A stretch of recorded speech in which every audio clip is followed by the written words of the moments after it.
கர்த்தராகிய இயேசு கிறிஸ்து நல்லவர். கர்த்தருடைய பரிசுத்த நாமம் மகிமைப்படுவதாக. மார்க்கு சுவிசேஷத்தின் புத்தகம் 11வது அதிகாரம் 9-10 வசனங்களை வாசிக்கலாம். மார்க்கு 11, 9, 10.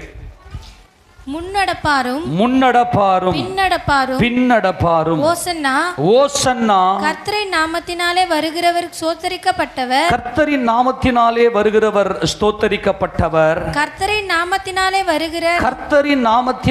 வருகிற நம்முடைய பிதாவாகிய தாவீதின் ராஜ்யம் ஆசீர்வதிக்கப்படுவதாக. உன்னதத்திலே ஓசன்னா என்று சொல்லி ஆர்ப்பரித்தார்கள். நல்லா கவனிங்க, கர்த்தருடைய பரிசுத்த நாமம் மகிமைப்படுவதாக. இன்றைக்கு குருத்தோலை ஞாயிறு. இன்னைக்கு ரொம்ப ஒரு விசேஷமான ஒரு நாளாக நாம் எல்லாரும் பார்த்து கர்த்தராகிய இயேசு ராஜாவுடைய நாமத்தை நாம் மகிமைப்படுத்தி கொண்டிருக்கிறோம். ஏன் அப்படின்னா, இயேசு ராஜா கடைசியாக எருசலேமுக்கு உள்ளே வந்தார். அவர் ஊழியம் செய்த நாட்களிலே கலிலேயா, யூதேயா பட்டணங்களிலே அதிகமாய் அவருடைய ஊழியம் இருந்தது. யூதேயாவை காட்டிலும் அவர் அதிகமாய் கலிலேயாவில் தான் அவர் அதிகமாய் ஊழியம் செய்தார். கடைசியாக அவர் ஒரு ஞாயிற்றுக்கிழமை, இந்த கடைசி ஞாயிற்றுக்கிழமையில் அவர் உள்ள என்ட்ராகிறார், எருசலேமுக்குள்ள என்ட்ராகி அதோட சிலுவையில் மரித்து அடக்கம் பண்ணப்பட்டு அடுத்த ஞாயிற்றுக்கிழமை அவர் உயிரோடு எழுந்திருக்கிறார்.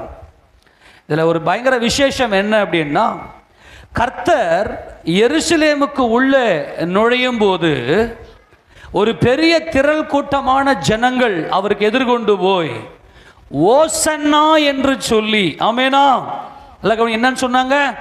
எல்லாம் ஒரு முறை வாய் திறந்து சொல்லுங்க, என்னன்னு சொன்னாரு சொல்லி கொண்டாடினாங்க. ஓசன்னா என்று சொல்லி அவங்க என்ன செய்தாங்கன்னா, தேவனை பாடி புகழ்ந்து துதித்து கொண்டாடி ஒரு மாபெரும் காரியத்தை, ஒரு மகிமையான காரியத்தை வெளிப்படுத்தினார்கள். அதில் குறிப்பாக 10வது வசனத்தை வாசிங்க.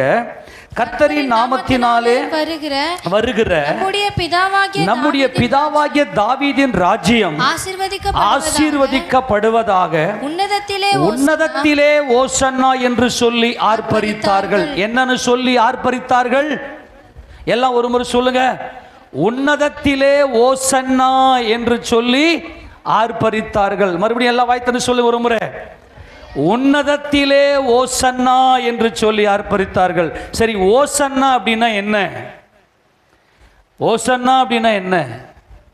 இந்த ஓசன்னா என்கின்ற இந்த அனுபவம் வெறும் வார்த்தை மாத்திரமல்ல, நம்முடைய இருதயத்தில் இருக்கக்கூடிய இந்த ஓசன்னாவின் அனுபவம் என்ன என்பதை குறித்து நீங்கள் நல்லா புரிந்து கொள்ள வேண்டும். ஒரு சில பேக்ரவுண்ட், ஒரு சில பின்னணிகளை நான் சொல்லுகிறேன். நல்லா கவனிங்க. குறிப்பா ஓசன்னா அப்படின்னு சொன்னா என்ன அர்த்தம் அப்படின்னா, ஹோ லார்ட், ஹோ லார்ட் அல்லது ஹோ காட் சேவ், எங்களை ரட்சியும். இந்த ஹோ காட் என்பது எக்ஸ்க்ளமேஷன், ஒரு ஆச்சரியமாய், ஒரு அமேசிங்கா பார்த்து அப்படியே ஒரு எதிர்பார்ப்போட ஆச்சரியமா கேட்பாங்க இல்லையா? ஆச்சரியமாய், எக்ஸ்க்ளமேஷன். ஓ லார்ட், எங்களை ரட்சியும், எங்களை ரட்சியும். கவனிங்க. ஷா அதாவது யாஷா. யாஷா என்று சொன்னால் சேவ், டு பி சேவ் அல்லது டு பி டெலிவர்டு, எங்களை விடுதலை ஆக்கும். நான் அப்படின்னு சொன்னா ப்ரே, பிசீக், ப்ரே, நாங்கள் மன்றாடுகிறோம், நாங்கள் ஜெபிக்கிறோம், எங்களை ரட்சியும் என்று சொல்லி ஜனங்கள் எல்லாரும் கர்த்தராகிய இயேசு கிறிஸ்துவை கண்முன் நிறுத்தி உன்னதத்திலே ஓசன்னா என்று சொல்லி ஆர்ப்பரித்தார்கள். கர்த்தராகிய இயேசு கிறிஸ்து எருசலேமுக்குள்ளே பவனி வருகிறார். பெத்பேகே, பெத்தானியா என்கின்ற அந்த கிராமங்கள் இருந்து, அது பார்த்தீங்கன்னா இந்த பெத்பேகே பெத்தானியா எங்க இருக்குன்னா, எருசலேமுக்கு கிழக்கே இருக்கக்கூடிய ஒலிவமலை அடிவாரத்தில் இருக்கக்கூடிய 2 கிராமங்கள். இந்த 2 கிராமங்களில் இருந்து அவர் கழுதை குட்டியின் மேலே, ஒரு கழுதையும் இருக்கு, கழுதை குட்டியும் இருக்கு, கழுதை பக்கத்தில் இருந்து கழுதை குட்டி மேலே அவர் ஏறி அவர் எருசலேமுக்குள்ளே பவனி வருகிறார். எருசலேமுக்குள்ளே பவனி வந்ததும் ஒரு பெரிய திரளான கூட்டத்தார் அவருக்கு எதிர்கொண்டு போய் தங்களுடைய வஸ்திரங்களை கழற்றி அவருக்கு முன்பதாக விரித்து மரக்கிளைகளை எல்லாம் தரித்து அவருக்கு முன்பாக பரப்பி குருத்தோலைகளை தங்கள் கையிலே பிடித்து கொண்டு தாவீதின் குமாரனுக்கு ஓசன்னா, நல்லா கவனிக்கணும், அவங்க சொன்ன காரியம் கவனிங்க. தாவீதின் குமாரனுக்கு ஓசன்னா, இஸ்ரவேலின் ராஜாவுக்கு ஓசன்னா, கர்த்தருடைய நாமத்தில் பிதாவாகிய தேவனுடைய நாமத்தில் வருகிற இந்த ராஜாதி ராஜா ஸ்தோத்தரிக்கப்பட்டவர் அப்படின்னு சொல்லிட்டு உன்னதத்திலே ஓசன்னா என்று சொல்லி ஒரு மாபெரும் ஆர்ப்பரிப்பை இவர்கள் ஏறெடுத்தார்கள். இன்னொரு காரியத்தை எடுத்து வாசிங்க. இந்த சம்பவத்தை வாசிக்கும் போது இதனுடைய பின்னணியை நாம் புரிந்து கொள்வது அவசியம். யோவான் சுவிசேஷம் 12வது அதிகாரத்தில், யோவான் சுவிசேஷம் 12ஆம் அதிகாரத்தில் 12 வாசிக்க பார்க்கலாம். மறுநாளிலே இயேசு எருசலேமுக்கு வருகிறார் என்று பண்டிகைக்கு வந்த திரளான ஜனங்கள் கேள்விப்பட்டு குருத்தோலைகளை கையிலே பிடித்துக் கொண்டு, நல்ல கவனிங்க, குருத்தோலைகளை பிடித்துக் கொண்டு, ஆமென். எதை கையில பிடிச்சிருக்கிறாங்க? குருத்தோலை அப்படின்னு என்னது? பேரிச்ச மரத்தினுடைய மட்டைகள், அந்த குருத்துகள், அந்த பேரிச்ச மரத்தினுடைய அந்த ஓலைகள், அந்த குருத்தோலைகளை கையிலே பிடித்து கொண்டு அவருக்கு எதிர்கொண்டு, நல்ல கவனிங்க, அவருக்கு எதிர்கொண்டு. ஏன் குருத்தோலை ஞாயிறு அப்படின்னா, தங்களுடைய வஸ்திரங்களை எல்லாம் கழற்றி அவர் கழுதை மேலே பவனி வரும்போது அவருடைய பாதையில் அந்த வஸ்திரங்களை விரித்தார்கள். ஏனென்றால் இஸ்ரவேலிலே ராஜாவாக அபிஷேகம் பண்ணப்பட்டவர்களை ஜனங்கள் எப்படி வரவேற்பார்கள் என்று சொன்னால், வஸ்திரங்களை பரப்பி இவர் எங்கள் ராஜா என்று சொல்லி வஸ்திரங்களை பரப்பியும் மரக்கிளைகளை தரித்தும் அவரை ஏற்றுக்கொள்ளுவார்கள். நல்லா கவனிக்கணும், வஸ்திரங்களை மேக்சிமம் ராஜா அப்படின்னு சொன்னாவே வஸ்திரங்களை பரப்பி தங்களுக்கு ராஜாவாக ஏற்றுக்கொள்ளுவார்கள். ஆக்சுவலா இந்த மரக்கிளைகள், குருத்தோலைகள், இதையெல்லாம் எதுக்கு யூஸ் பண்ணுவாங்க? எந்த பண்டிகைக்கு யூஸ் பண்ணுவாங்க? வெரி குட், கூடார பண்டிகைக்கு. நல்லா கவனிங்க, கூடார பண்டிகை எதை காண்பிக்கிறது என்றால் தேவனுடைய ராஜ்யத்தை காண்பிக்கிறது. தேவனுடைய ராஜ்யம் சந்தோஷம், சமாதானம், மனமகிழ்ச்சி, என்றென்றைக்குமே அது ஒரு பூரிப்பு, அது ஒரு பண்டிகை. அது என்னென்னைக்குமே அந்த தேவ சமூகத்தில் இருக்கிற ஜனங்கள் மனமகிழ்ச்சியாக இருக்கணும். அப்படியானால் தேவனுடைய ராஜா வருவார். தேவனுடைய ராஜாவாகிய எங்கள் இயேசு ராஜா வருவார். அவர் தேவனுடைய ராஜா, எங்கள் மேசியா வருவார். அவர் எங்களை நல்ல சமாதானமா வாழ வைப்பார் அப்படின்னு சொல்லி எல்லாரும் தேவனுடைய ராஜ்யத்திற்காக காத்திருந்தார்கள். கூடார பண்டிகை அன்னைக்கு தான் ஹோசன்னா என்கின்ற வார்த்தையை யூதர்கள் பயன்படுத்துவார்கள். 7 நாள் கூடார பண்டிகை. திஸ்ரி மாதம், அதாவது ஏத்தானி மாதம், அதாவது யூத கேலண்டர்ல 7வது மாதத்துல அதில் 15ஆம் தேதியிலிருந்து 7 நாள் பண்டிகை கொண்டாடுவார்கள். அந்த பண்டிகையில் எப்பேற்பட்ட பெரிய மாளிகையிலே குடியிருந்தாலும் அவர்கள் கூடாரங்களிலே போட்டு குடியிருக்க வேண்டும் என்று சொல்லி கர்த்தர் சொன்னார். ஏனென்றால் அந்த நாள் அது தேவனுடைய ராஜ்யத்தை வெளிப்படுத்துகிற நாள். அப்படியானால் தேவனுடைய ராஜா எங்களை ஆளுகை செய்வார் என்பதை இஸ்ரவேல் ஜனங்கள் நன்கு அறிந்திருந்தார்கள். ஆனால் இப்போ இவங்க கொண்டாடுறது கூடார பண்டிகை அல்ல, பஸ்கா பண்டிகை. இஸ்ரவேலுக்கு பிரதானமாய் 7 பண்டிகைகள் நியாயப்பிரமாணத்தில் தேவன் சொல்லியிருந்தார். முதலாவது பஸ்கா பண்டிகை, அடுத்தது புளிப்பில்லது அப்ப பண்டிகை, அடுத்தது முதற்பலன் பண்டிகை, அதுக்கு அடுத்தது அறுவடை பண்டிகை அல்லது பெந்தகோஸ்தே பண்டிகை அல்லது வாரங்களின் பண்டிகை, அதுக்கு அடுத்தபடி அப்படியே பிற்கால சேர்ப்பு கால பண்டிகை, அறுப்பு கால பண்டிகை, சேர்ப்பு கால பண்டிகை என்று வேறு பிரித்திருப்பார்கள். அதில் எக்கால பண்டிகை, பாவ நிவாரண பண்டிகை, கூடார பண்டிகை என்கின்ற 7 பண்டிகை இருக்கும்.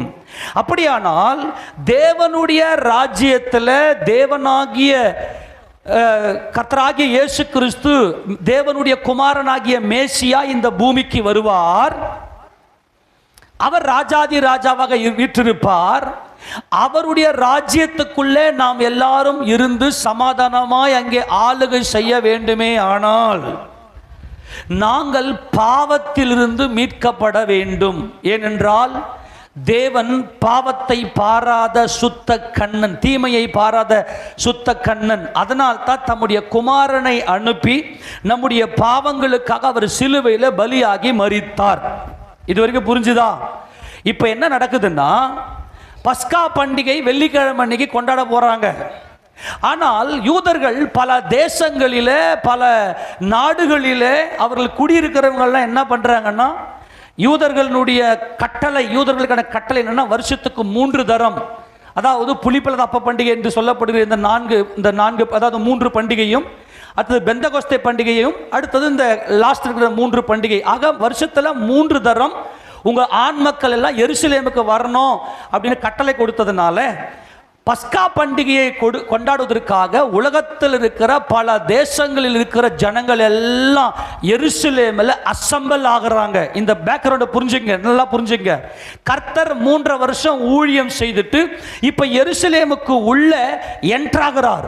பல ஜனங்கள் இயேசு கிறிஸ்துவை இதுக்கு முன்னாடி அறியாதிருந்த யூதர்கள்லாம் கூட அப்போ உள்ள என்ட்ராகிறாங்க. வாசிங்க பார்க்கலாம், 11ஆம் அதிகாரம், யோவான் சுவிசேஷம் 11ஆம் அதிகாரம் 55 வாசிங்க. யூதருடைய பஸ்கா பண்டிகை சமீபமாய் இருந்தது.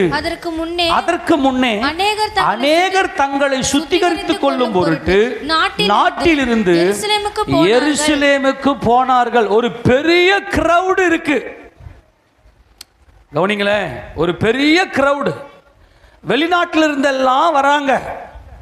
பார்த்தா எருசலேமுக்குள்ள பயங்கரமான களிப்பு, பயங்கரமான சந்தோஷம். கூடார பண்டிகையை கொண்டாடக்கூடிய அந்த மாடல்ல, கவனிங்களேன், கூடார பண்டிகை அன்னைக்கு கொண்டாடக்கூடிய அந்த பண்டிகையை அப்படியே இவர்கள் இன்னைக்கு பஸ்கா பண்டிகை அன்னைக்கு கொண்டாடுறாங்க. அப்படி பஸ்கா பண்டிகை அன்னைக்கு கொண்டாடும் போது எப்படி கொண்டாடினாங்க அப்படின்னா, நமது ஆண்டவராகிய கர்த்தர் 3 வருஷம் ஊழியம் செய்த நாட்களிலே அவர் எங்கெங்கெல்லாம் போனாரோ அங்கே எல்லாம் அற்புதங்களை கர்த்தர் நடத்தினார். என்ன நடத்தினார்? அற்புதங்கள், அதிசயங்களை நடத்தி கண்ணீரோட, வேதனையோட, போராட்டத்தோட, வியாதியோட, குடும்பத்தில் அநேக பிரச்சனைகளோட, பிசாசின் பிடியில் இருக்கக்கூடிய ஜனங்களுக்கெல்லாம் கர்த்தர் போய் விடுதலையை கொடுத்து அவர்களுக்கு நல்ல ஜீவனை கொடுத்து எல்லாருடைய வாழ்க்கையும் வாழ வைத்தார். ஆமென் சொல்லாமா? நான் சொல்றது புரிஞ்சுதா? எல்லாருக்கும் அற்புதங்களையும் அதிசயங்களையும் செய்தார். எல்லாரும் சோர்ந்து போயிருந்த அந்த வேளையில் நமது ஆண்டவராகிய இயேசு கிறிஸ்து வந்து அற்புதங்களையும் அதிசயங்களையும் செய்த உடனே இப்போ எல்லாருமே எங்க வரணும்? பஸ்கா பண்டிகை கொண்டாடுறதுக்கு எங்க வரணும்? எருசலேமுக்கு வரணும். அப்படி எல்லாரும் கர்த்தராகிய இயேசு கிறிஸ்துவினால் அற்புதங்களையும் அதிசயங்களையும் பெற்றுக்கொண்டவர்கள் அங்கே இருக்கிறாங்க. கர்த்தராகிய இயேசு கிறிஸ்துவையே பார்க்காதவங்களும் உள்ள வந்திருக்கிறாங்க. ஆமேனா? புரிஞ்சு போச்சா? பல தேசங்களில் இருக்கக்கூடிய யூதர்களும் உள்ள என்ட்ரா இருக்கிறாங்க.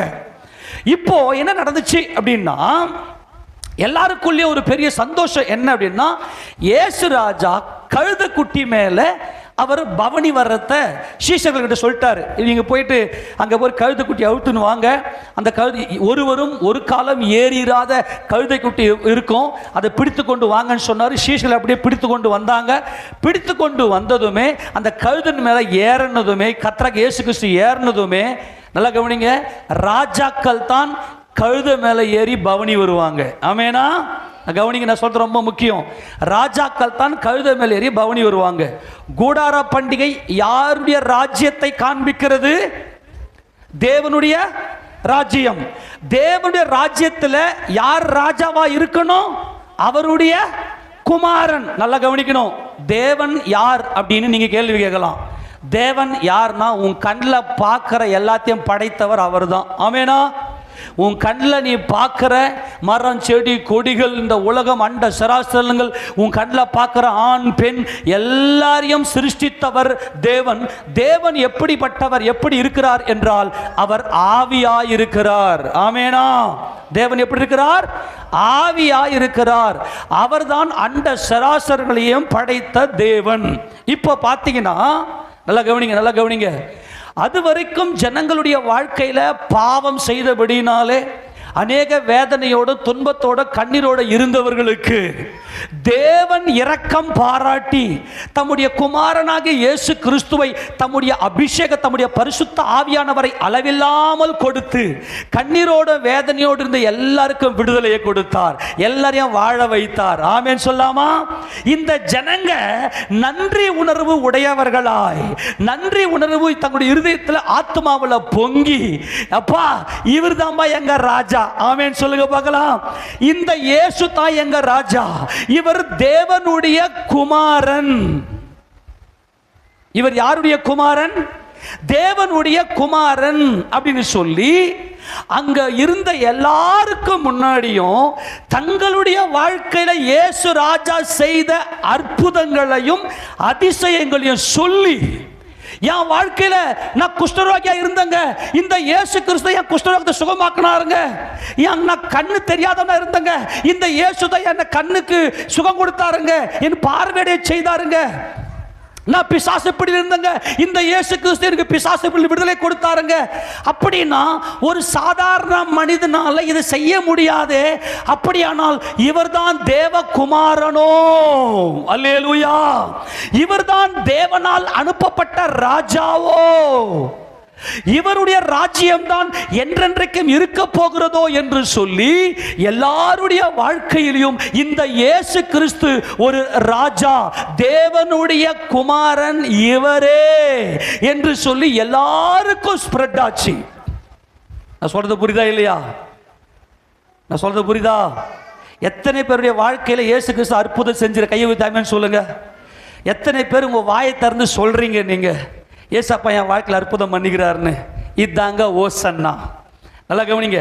ஓசன்னா அப்படின்னா என்ன அர்த்தம்னா, எங்களை ரட்சியும் ஆண்டவரே, நாங்கள் போராட்டத்திலும் பிரச்சனைகளிலும் வேதனையில் இருக்கிறோம், எங்களை ரட்சிப்பதற்கு தேவன் எங்கள் மேல இரக்கம் வைத்திருக்கிறார், எங்களை மீட்கிறதுக்காக தம்முடைய குமாரனை அனுப்பியிருக்கிறார் என்பதுதான் ஒரு மாபெரும் காரியம். ஆமென் சொல்லாமா? சரி, இப்போ அந்த வசனத்தை வாசிக்க போறோம். நல்லா கவனிங்க, 8 வாசிங்க. தொடர்ந்து இதே மார்க்கு சுவிசேஷ புத்தகத்தில் அவங்க என்ன செய்தாங்க பாருங்களேன். மார்க்கு சுவிசேஷ புத்தகத்தில்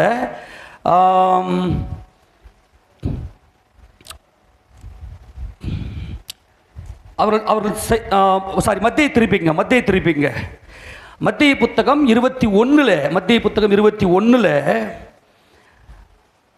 4 வாசிக்க பார்க்கலாம். இதோ உன் ராஜா சாந்த குணமுள்ளவராய் கழுதையின் மேலும் கழுதை குட்டியாகிய மரியின் மேலும் ஏறிக்கொண்டு உன்னிடத்தில் வருவார் என்று சீயோன் குமாரத்திக்கு சொல்லுங்கள் என்று தீர்க்கதரிசியினால் உரைக்கப்பட்டது நிறைவேறும்படி இதெல்லாம் நடந்தது. சீஷர்கள் போய் இயேசு தங்களுக்கு கட்டளையிட்டபடியே செய்து கழுதையையும் குட்டியையும் கொண்டு வந்து அவைகள் மேல் தங்கள் வஸ்திரங்களை போட்டு அவரை ஏற்றினார்கள். திரளான ஜனங்கள் தங்கள் வஸ்திரங்களை வழியிலே விரித்தா என்ன அர்த்தம்? இவர் எங்கள் ராஜா. ஆமெனா? அடுத்தது வேறு சிலர் மரக்கிளைகளை தரித்து வழியிலே பரப்பினார்கள். பின்னடப்பாரும் ஆகிய திரளான ஜனங்கள் தாவீதின் குமாரனுக்கு தாவீது யாரு? இஸ்ரவேலின் ராஜா. அப்புறம் கர்த்தரின் நாமத்தினாலே வருகிறவர் ஸ்தோத்திரிக்கப்பட்டவர், உன்னதத்திலே ஓசன்னா என்று சொல்லி ஆர்ப்பரித்தார்கள்.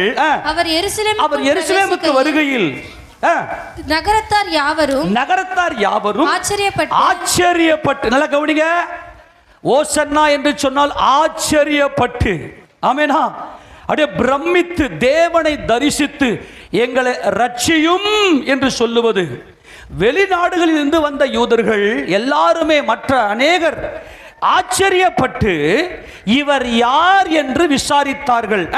அதற்கு ஜனங்கள் இவர் கலிலேயாவில் உள்ள நாசரேத்திலிருந்து வந்த தீர்க்கதரிசியாகிய இயேசு என்றார்கள். அல்லேலூயா சொல்லுவோமா?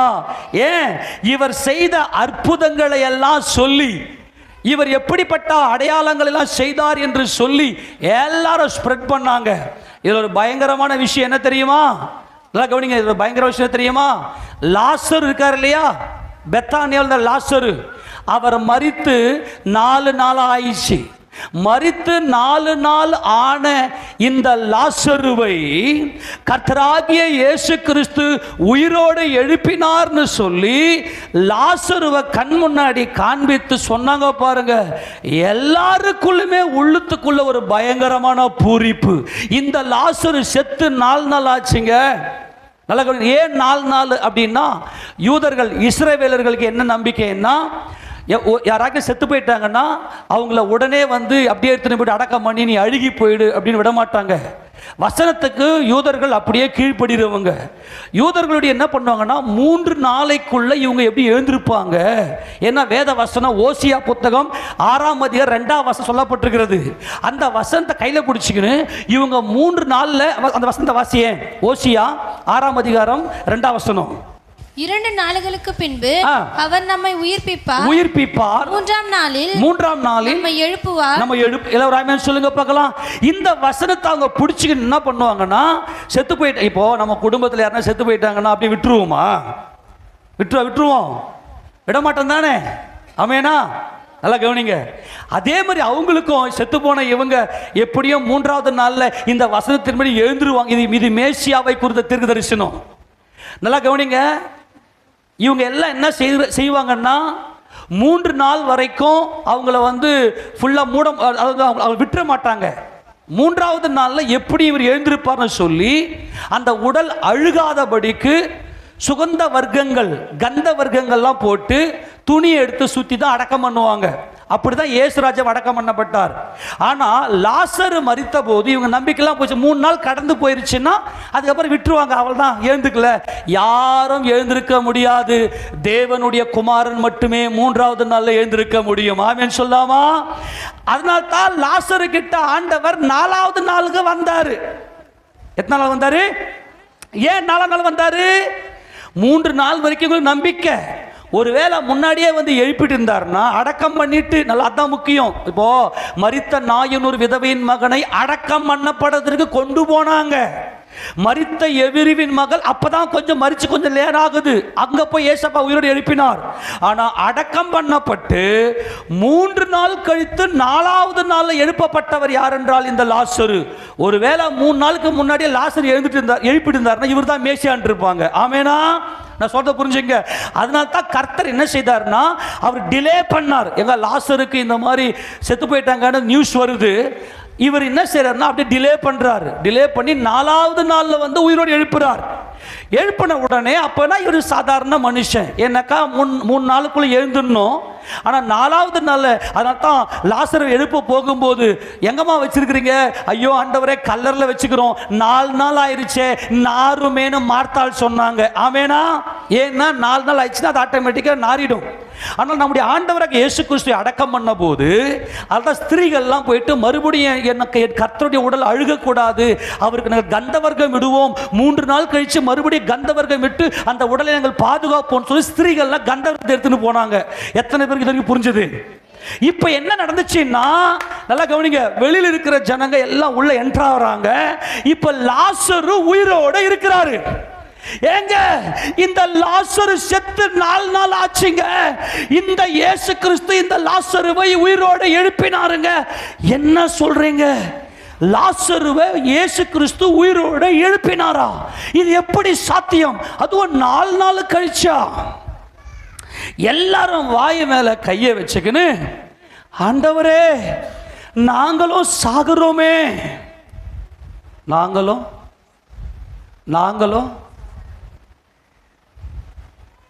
சாகரத்துக்காக நாங்க உயிரோடு இருக்கிறோம், சாகரத்துக்காக சோற தின்றோம், சாகரத்துக்காக இந்த குழந்தை குட்டியெல்லாம் பெற்றுக்கின்னு எனக்கு இது வேணும் அது வேணும் ஓடி ஓடி என்னென்னமோ பண்றோம். நல்லா கவனிங்க, நல்லா கவனிங்க, ரொம்ப முக்கியமானது. இந்த லாசருவை கண்ணில் காட்டி சொன்னதும் எல்லாருக்குள்ளுமே ஒரு பயங்கரமான மனமகிழ்ச்சி என்ன வந்துச்சு அப்படின்னா, இவங்க எல்லாருமே உன்னதத்தில் ஓசன்னா என்று சொல்லி ஆர்ப்பரித்தார்கள். ஏன் உன்னதத்தில் ஓசன்னா என்று சொன்னால், எந்த மனுஷனும் இவர் செய்த அற்புதத்தை போல செய்யவில்லை. இவர் தேவனுடைய குமாரனாய் இருந்தால் மட்டுமே இப்படிப்பட்ட அற்புதங்களை எங்கள் வாழ்க்கையிலே செய்ய முடியும். நல்லா கவனிக்கணும், நல்லா கவனிக்கணும். இப்படிப்பட்ட அற்புதத்தை எங்கள் வாழ்க்கையிலே செய்ய முடியும். அப்படியானால் ஆண்டவரே, என் தேவனே, உம்முடைய ராஜ்யமாகிய கூடார பண்டிகை அன்னைக்கு உம்முடைய ராஜாவாகிய தாவீதின் சிங்காசனத்தில் ஒரு ராஜாவை வீற்றிருக்க செய்வேன்னு சொன்னீரே, அந்த ராஜா இவர்தான். ஆமெனா? இந்த ராஜா உம்முடைய குமாரன். இவரிடத்துல பாவம் இருக்குமே ஆனால் இவர் எங்களை போல ஒரு பாவியா இருப்பாரே ஆனால் இப்படிப்பட்ட அற்புதங்களை செய்திருக்க முடியாது. அதனால எங்களுக்கு ரட்சிப்பு வர வேண்டும் என்று சொல்லி இவர்கள் உன்னதத்திலே ஓசன்னா என்று சொல்லி எல்லாருமே ஆர்ப்பரித்தார்கள். இந்த ஜனங்கள் எல்லாம் உன்னதத்திலே ஓசன்னா என்று சொல்லி ஆர்ப்பரிக்கிறதுக்கு முன்னாடி, இந்த ஜனங்கள் எல்லாம் உன்னதத்திலே ஓசன்னா என்று சொல்லி ஆர்ப்பரிக்கிறதுக்கு முன்னாடி தேவன் பூமியிலே ஓசன்னா என்று சொல்லி தேவன் ஆர்ப்பரித்தார். இதுதான் இன்னைக்கு ரகசியமே, ரொம்ப முக்கியம். எப்படி கவனிங்க, தேவனுடைய அன்பு, தேவனுடைய இரக்கம், தேவனுடைய கிருபை எவ்வளவு பெரிது என்பதை கொஞ்சம் சற்று உற்று பார்க்க போறோம். எடுத்து வாசிக்க பார்க்கலாம். யோவான் சுவிசேஷத்தின் புத்தகம் 12ஆம் அதிகாரத்தில், யோவான் சுவிசேஷம் 12ஆம் அதிகாரம், இந்த ஓசன்னா பாடுகிற இந்த இடத்துல தான் பார்த்தீங்கன்னா 17 வாசிக்க பார்க்கலாம். அன்றியும் அவருடனே கூட இருந்த ஜனங்கள் அவர் லாசருவை கல்லறையிலிருந்து வெளியே வரவழைத்து அவனை உயிரோடே எழுப்பினார் என்று சாட்சி கொடுத்தார்கள். அப்படிப்பட்ட அற்புதத்தை அவர் செய்தார் என்று ஜனங்கள் கேள்விப்பட்டதினால் அவர்கள் அவருக்கு எதிர்கொண்டு போனார்கள். ஆமென் சொல்லுங்க பார்க்கலாம். எதற்காக இயேசு ராஜாவை எதிர்கொண்டு போனார்கள்? கவனிங்க. எதற்காக இயேசு ராஜாவுக்கு எதிர்கொண்டு போனார்கள்? இந்த லாசரு அடக்கம் பண்ணப்பட்டு அழுகி போன நிலையில 4வது நாள்ல அவன் உடல் அழுகி போயிடும். அழுகி போகிற அந்த ஸ்டேஜில் இருந்த இந்த லாசருவை இவர் உயிரோடு எழுப்பினார் அப்படின்னு சொன்னதுமே, ஏன்னா இஸ்ரவேலர்களுக்கு நல்லாவே தெரியும் மரித்தோர் அத்தனை பேரை உயிரோடு எழுந்துக்கு போறாங்கன்னு. ரொம்ப முக்கியம். மரித்தோர் அத்தனை பேரும் உயிரோட எழுந்திருக்க போகிறார்கள். மரித்தோர் அத்தனை பேரும் உயிரோடு எழுந்திருக்க போகிறார்கள். அன்றைக்கு உயிரோடு எழுந்ததும் இந்த பூமியில வாழ்ந்த வாழ்க்கைக்கு கணக்கு கொடுக்கணும். இந்த உலகத்தில் வாழ்ந்த அத்தனை பேருமே கணக்கு கொடுக்கணும், கணக்கு கொடுத்து ஆகணும். நீ இந்த பூமியில் நீ வாழ்ந்த ஒவ்வொரு வினாடிக்கும் நீ கணக்கு கொடுக்கணும் கர்த்தர்கிட்ட. நீ ஒரு பயங்கரமான பாவி நீ. ஏன்னா நாம் எல்லாரும் நிர்வாணிகள், நாம் எல்லாரும் நிர்வாணிகளாக இருக்கிறோம். இவங்க எதற்காக எதிர்கொண்டு ஓடினாங்க அப்படின்னா, இந்த லாசரு உயிரோடு எழுப்பப்பட்டான், 4 நாள் கழிச்சு எழுப்பப்பட்டான் சொன்னதும் நல்லா கவனிங்க. ஏதேன் தோட்டத்தில் ஆண்டவர் ஆதாமையும் ஏவாளையும் படைச்சார். தேவன் எப்படி இருக்காரு? ஆவியா இருக்கிறார். நம்மை மாம்சத்தில் படைத்தார். படைத்த நோக்கம் என்ன நோக்கம்னா, கர்த்தராகிய இயேசு கிறிஸ்து என் ஜீவனாய் இருக்கிறவர், அவர் எனக்காக வந்து இந்த உலகத்தில் மரிக்க வேண்டும் என்கின்ற சத்தியத்தை ஆதாமுக்கு சொன்னார். ஆதாம் ஏதேன் தோட்டத்தில் இயேசு கிறிஸ்துவை ரிஜெக்ட் பண்ணிட்டு நான் நிர்வாணி என்று சொல்லிவிட்டான். நல்ல கவனி. நான் நிர்வாணி என்றால் நான் ஆண், இந்த அம்மா ஏவாள் நான் பெண் அப்படின்னு சொல்லிட்டு வெளியே வந்துட்டாங்க. யாரெல்லாம் இந்த உலகத்தில் ஆணோ, யாரெல்லாம் இந்த உலகத்தில் பெண்ணோ, அவர்கள் தேவனுக்கு சத்துரு. இப்ப நீ ஆண் எதை வச்சு சொல்ற?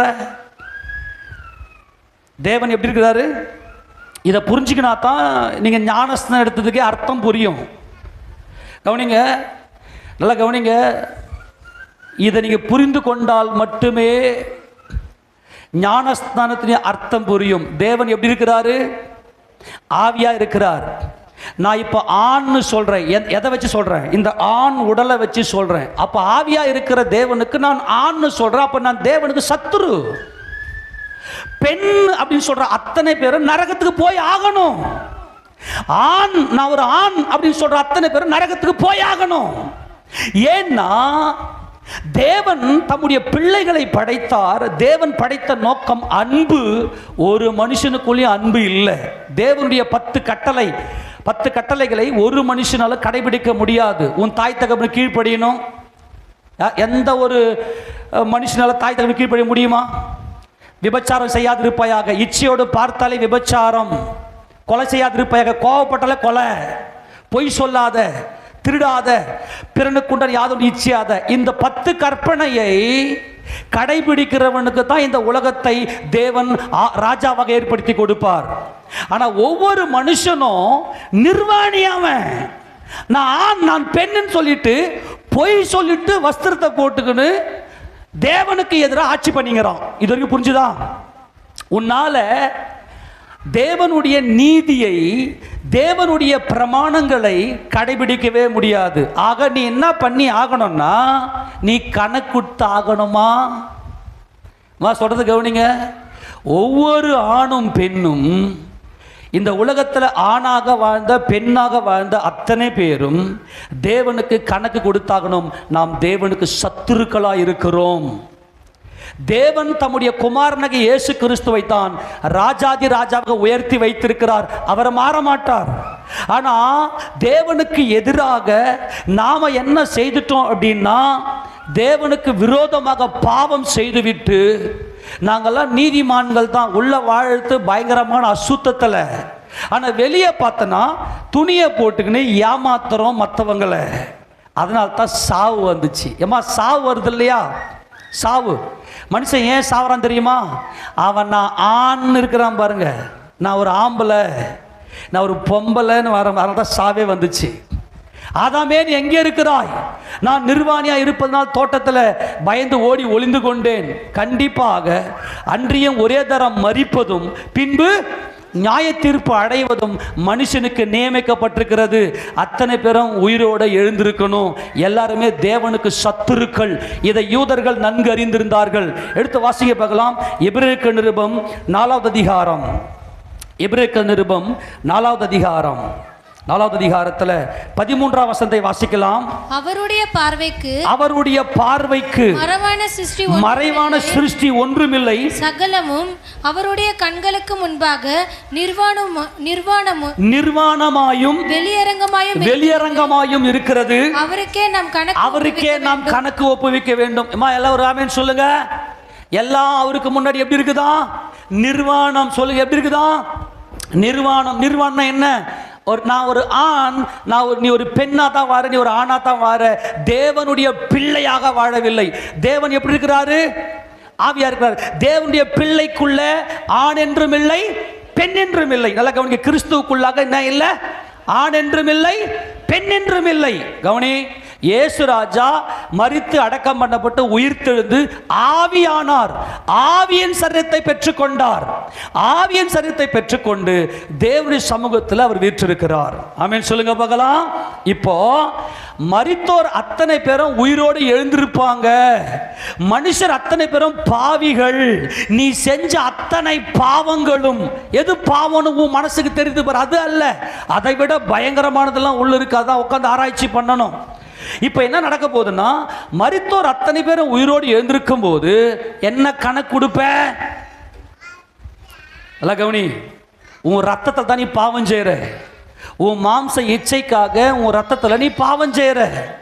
மாம்சமும் ரத்தமும் தேவராஜ்யத்தை சுதந்திரிக்காது. இப்போ நீ தேவனுக்கு சத்துருவா இருக்கிறதுனால கர்த்தர் எழுப்பி உன்னை உயிரோடு எழுப்பி உன்னை கணக்கு கேட்கும் போது, நீ உன் புருஷனுக்கு உண்மையா இருந்தியா?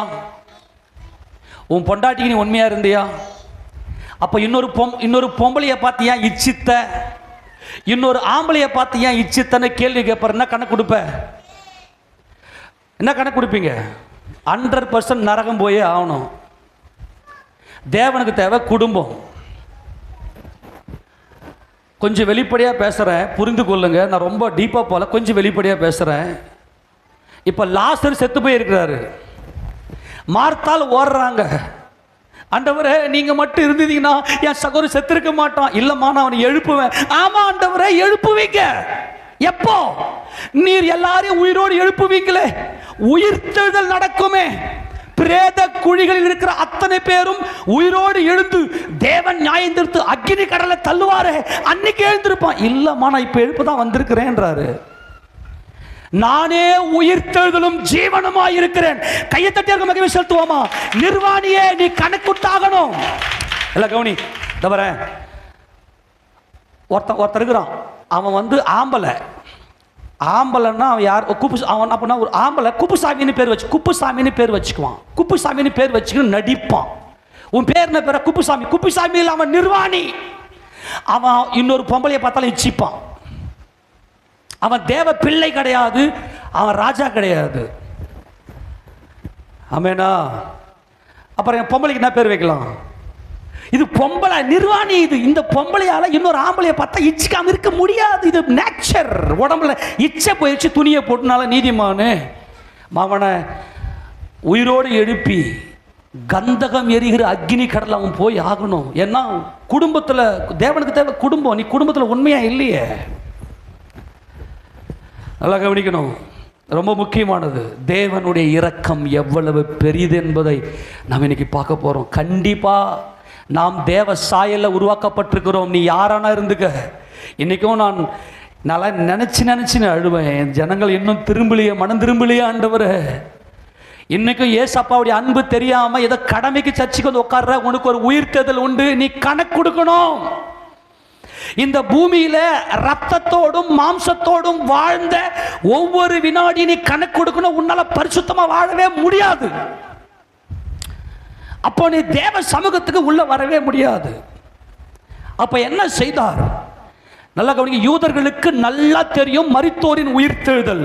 லாசருவுக்கு என்ன நடந்துச்சு? அங்க மார்த்தாள் கிட்ட ஆண்டவர் என்ன சொன்னார்? எடுத்து வாசிங்க பார்க்கலாம். யோவான் சுவிசேஷம் 11ஆம் அதிகாரத்தில் வாசிங்க பார்க்கலாம். எங்கிருந்து வாசிங்க தெரியுமா? 21 வாசிங்க பார்க்கலாம். மார்த்தாள் இயேசுவினிடத்தில் வந்து ஆண்டவரே நீர் இங்கே இருந்தீரானால் என் சகோதரன் மரிக்க மாட்டான். இப்பொழுதும் நீர் தேவனிடத்தில் கேட்டுக்கொள்வது எதுவோ அதை தேவன் உமக்கு தந்தருள்வார் என்று அறிந்திருக்கிறேன் என்றால், இயேசு அவளை நோக்கி உன் சகோதரன் உயிர்த்தெழுந்திருப்பான் என்றார். அம்மா கவனி, உன் சகோதரன் உயிர் தெழுவாமா அப்படின்றாரு. அதற்கு மார்த்தாள் உயிர்த்தெழுதல் நடக்கும் கடைசி நாளிலே அவனோ உயிர் தெழுந்திருப்பான் என்று அறிந்திருக்கிறேன். யூதர்களுக்கு நல்லா தெரியும் எல்லாரும் உயிரோடு வந்து கணக்கு கொடுக்கணும்னு. என்ன கணக்கு கொடுப்ப?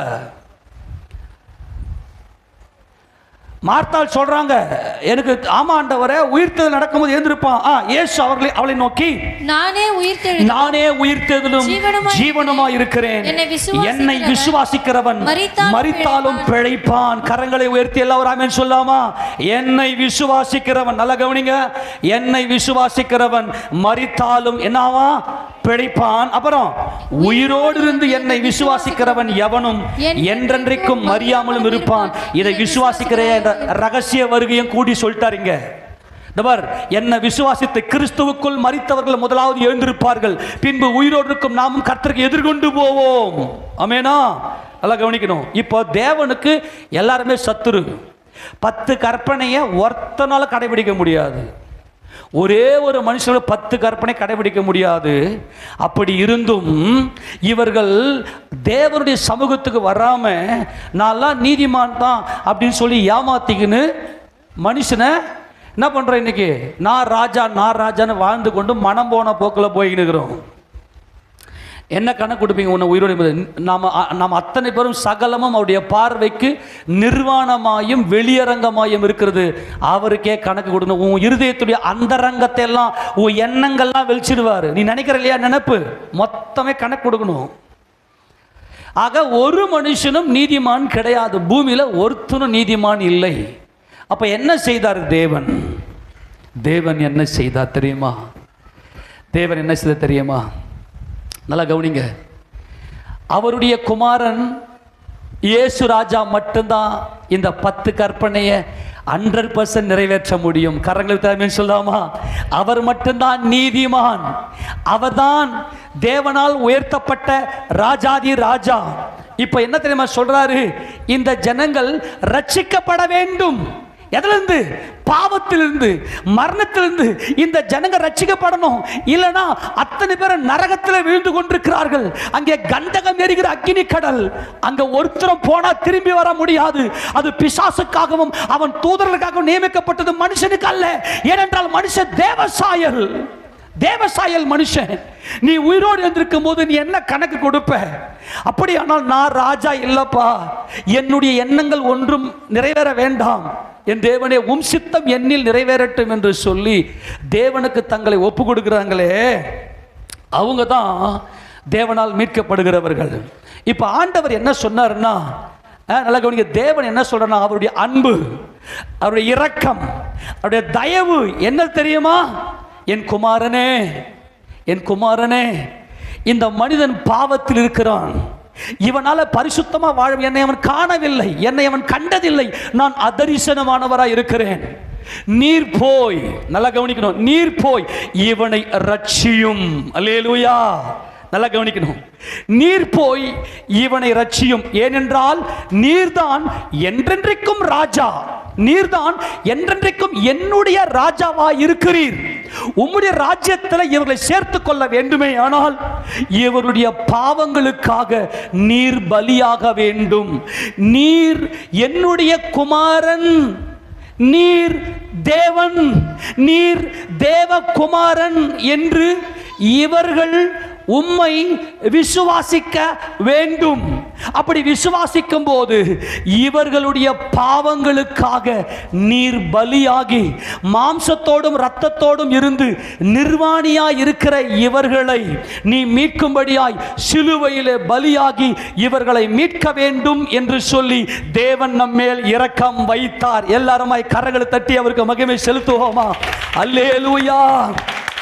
சகலமும் இவர் என்றென்றைக்கும் அவருக்கு பிதாவாகிய தேவனுக்கு கீழ்ப்படுகிற குமாரனாய் அவர் என்றென்றைக்கும் இருக்கிறபடினால் குமாரனை எல்லாவற்றுக்கும் மேலாக அவரை உயர்த்தி தேவனால் தெரிந்து கொள்ளப்பட்ட எனக்காக பலியாகும்படி தேவன் சித்தம் கொண்டார். தேவ சித்தத்தை குமாரனாகிய இயேசு கிறிஸ்து பரிபூர்ணமாய் நிறைவேற்றினபடினாலே குமாரனாகிய இயேசுவை என்றென்றைக்கும் ராஜாதி ராஜாவாக ஏற்படுத்துகிறார். அவர் என்றென்றைக்கும் தாவீதின் சிங்காசனத்திலே உட்கார்ந்திருக்கிற ராஜா. அப்போ என் குமாரனை அனுப்புவேன், கூடர பண்டிகை நீங்க கொண்டாடுவீங்க, அவர் வந்து பெத்லகேமில் பிறப்பார் என்று சொல்லி தீர்க்க தரிசனங்கள்லாம் வெளிப்படுத்தினார். ஆமேனா? மீகா தீர்க்கதரிசியின் புத்தகம் 5ஆம் அதிகாரம் 2ஆம் வசனத்தை வாசிக்கலாம். மீகா 5:2 வாசிங்க. எப்ரத்தா எண்ணப்பட்ட பெத்லகேமே, நீ யூதேயாவில் உள்ள ஆயிரங்களுக்குள்ளே சிறியதாய் இருந்தும் இஸ்ரவேலை ஆள போகிறவர் உன்னிடத்திலிருந்து இஸ்ரவேலை ஆள போகிற ராஜா உன்னிடத்திலிருந்து புறப்பட்டு என்னிடத்தில் வருவார். அவருடைய புறப்படுதல் அநாதி நாட்களினுடையது. எல்லாரும் சொல்லுங்க. நல்லா கவனிங்க, நல்லா கவனிங்க. ஒவ்வொரு மனுஷனும் ஏதேன் தோட்டத்தில் ஆதாம் பாவம் செய்துவிட்டு தேவன்லாம் இல்லை, எல்லாம் தானா உண்டாச்சு. எல்லாம் கவனிங்க, தேவன்லாம் யாருமே இல்லைங்க, எல்லாம் தானா உண்டாயிடுச்சு அப்படின்னு சொல்லிட்டு வெளியே வந்துட்டு, தோட்டத்தை விட்டு வெளியே வந்துட்டு அவன் வாழ்க்கையில் போராட்டம், பிரச்சனை, வியாதி, சஞ்சலம், அவன் மனசுக்குள்ள வலிகள், மனக்குழப்பங்கள் அவனால் தீர்த்து கொள்ளவே முடியவில்லை. என் வாழ்க்கையில் ஏதாவது ஒரு அற்புதம் நடக்காதா? கடவுள் யாராவது ஒருத்தர் உண்டா? என்னையும் மனசுக்குள்ள மனசாட்சி உண்டு. தேவன் ஆவியா இருக்கிறார். அந்த சராசரியை உருவாக்கினவர் அதரிசனமானவர், நித்தியமானவர் என்பதை அறியாமல் இருக்கிறான். ஆனால் தேவனோ இரக்கத்தில் ஐஸ்வர்யம் உள்ளவராய் தம்முடைய ஒரே பேரான குமாரனை விசுவாசிக்கிறவன் எவனோ அவன் கெட்டு போகாமல் நித்திய ஜீவனை அடையும்படிக்கு அவரை தந்தருளி இவ்வளவாய் உலகத்தில் அன்பு கூர்ந்தார். கரங்களை தட்டி அவருக்கு மகிமை செலுத்துவோமா? இப்போ நாம் தேவனுக்கு சத்துருக்களாய் மாறிவிட்டோம். தேவன் எப்படி இருக்கிறார்? ஆவியா இருக்கிறார். பிதாவை தொழுது கொள்ளுகிறவர்கள் ஆவியோடும் உண்மையோடும் தொழுது கொள்ள வேண்டும் என்று கர்த்தர் சொன்னார். நீயோ மாம்சத்திலே ரத்தத்தில் இருக்கிற, நீ தேவனை கண்டதில்லை, ஆனால் தேவன் உன்னை கண்டவர். ஆமேனா? அப்படியானால் முதலாவதாக உன்னையும் என்னையும் பார்த்து யார் ராஜாவை அனுப்புகிறேன் ஓசன்னா என்று சொல்லி பாடினவர் அவரே. ஒரு கையில அவர் தம்முடைய குமாரனை அனுப்பி, இவர் என் குமாரன், இந்த இயேசு ராஜா என்னுடைய குமாரன், இவர் என்னுடைய பிரமாணங்களை, அன்புக்குரியவர் இவர், என்னுடைய பிரமாணங்களை நீதியோடு நிறைவேற்றுகிற ஒரே குமாரன் இவர் மட்டும்தான். நீ 10 கற்பனையை உன்னால நிறைவேற்ற முடியாது. நல்லா கவனிக்கணும், நல்லா கவனிக்கணும். இந்த 10 கற்பனையை பரிபூர்ணமாக நிறைவேற்றுகிற என் குமாரன், என் குமாரனை உங்ககிட்ட அனுப்புவேன். எப்படி இவர் தான் என் குமாரன்னு நீ தெரிஞ்சுக்குவேன்? இவர் உன்னை போல மாம்சத்தோட ரத்தத்தோட வருவார். வந்து வியாதியோட, வேதனையோட, போராட்டத்தோட, நெருக்கத்தோட, கண்ணீரோட, பிரச்சனையோட, மரணத்தோடு இருக்கிற உன்னை இவர் உன் வாழ்க்கையில் வந்து அற்புதம் செய்வார். ஆமேனா? ஏன்னா அதிசயம், அற்புதங்களை தேவன் மட்டுமே செய்ய முடியும். ஆமென். உலகத்துக்குன்னு ஒரு நியமம் இருக்கு, உலகத்துக்குன்னு ஒரு ஒரு ஒரு சிஸ்டம் இருக்கு. இது இப்படி தான் இருக்கும். இப்போ உதாரணத்துக்கு எல்லார் வீட்லேயும் சாப்பாடு இருக்குது, அரிசி இருக்குது, எல்லாரும் சாப்பிட்றோம். திடீர்னு எங்கிட்ட அரிசியே இல்லை. எத்தனை பேர் இருக்கிறீங்க? நாங்கள் ஒரு 5 பேர் இருக்கிறோம், அரிசி இல்லை. அப்படியா? இயேசு நாமத்தில் இப்போது உனக்கு ஆண்டவர் அற்புதம் பண்ணுறார் அப்படின்னு சொன்ன சக்குன்னு யாரோ ஒருத்தர் ஒரு 5 கிலோ அரிசி தந்து கொடுக்குறாங்க. உங்களுக்கு போதுமான அளவுக்கு தேவன் அற்புதம் செய்கிறார். ஆமேன்னு சொல்லாமா? அதிசயம் என்பது என்னதுன்னா இயற்கைக்கு அப்பாற்பட்டது. 5 அப்பர் 2 மீன் தான் இருக்கும். 5000 புருஷருக்கு கொடுக்கிறது எப்படி கொடுக்க முடியும்? இது அதிசயம், அற்புதங்கள். ஆமேனா? டிஃபரெண்ட் புரியுதா? இப்போ நேச்சுரலாக, இப்போ உதாரணத்துக்கு பார்த்தீங்கன்னா உங்களுக்கு படித்த படிப்புக்கு வேலையே கிடைக்கல. எல்லாருக்கும் வேலை கிடைச்சிருக்கு, எனக்கு வேலையே நம்பிக்கையே போயிடுச்சுங்க. நான் ஜெபிக்கிறேன், இன்னைக்கு ஆண்டவர் உனக்கு அற்புதம் பண்ணுறார், இன்னைக்கு உடனே உனக்கு வேலை கிடைக்கிறது அற்புதம். ஆனால் உன் படிப்புடைய தகுதிக்கும் அப்பாற்பட்டு நீ சம்பாதிச்சு பெரிய வீட்டை கட்டுறது, பெரிய வசதியாக இருக்கிறது என்பது அதிசயம். இப்படிப்பட்ட அற்புதங்களையும் அதிசயங்களையும் என் குமாரன் மட்டுமே செய்ய முடியும். காரணம், நான் சர்வத்தையும் சிருஷ்டித்தவர். ஆமேனா? இப்போ கண்டுபிடிக்க வேண்டியதெல்லாம் என்னன்னா, தேவன் தான் சகலத்தையும் சிருஷ்டித்தார், அவர் தான் சிங்காசனத்தை விற்றிருக்கிறார். அவர் நான் இது வரைக்கும் பார்த்ததில்லை, ஆனால் அவருடைய குமாரன் பூமிக்கு வர்றாரு. அல்லேலூயா. என் ஜனமே, பாவத்தில் விழுந்து போயிருக்கிற என் ஜனமே, உங்களை மீட்கும்படியாய் நான் ஓசன்னா பாடுகிறேன் என்று முதல் முறையாக ஓசன்னா பாடினது யாருன்னா நமது பிதாவாகிய தேவன். ஆண்டவரே உமக்கு மகிமை உண்டாவதாக. முதல்ல ஓசன்னா, ஓ உனக்கு மீட்பு உண்டு, உனக்கு ரட்சிப்பு உண்டு அப்படின்னு எப்ப பாடினார் தெரியுமா? எப்ரத்தா என்னப்பட்ட பெத்லகேமே, நீ யூதேயாவின் ஆயிரங்களுக்குள்ளே நீ சிறியதல்ல, இஸ்ரவேலை ஆளுகிற ராஜா உன்னிடத்திலிருந்து புறப்பட்டு என்னிடத்துக்கு வருவார். கர்த்தராகிய இயேசு கிறிஸ்து பெத்லகேமில் பிறந்து சத்திரத்தினுடைய முன்னணியிலே கிடைத்திருந்த போது மேய்ப்பர்களுக்கு போய் தூதர்கள் சொன்னாங்க. என்னன்னு சொன்னாங்க?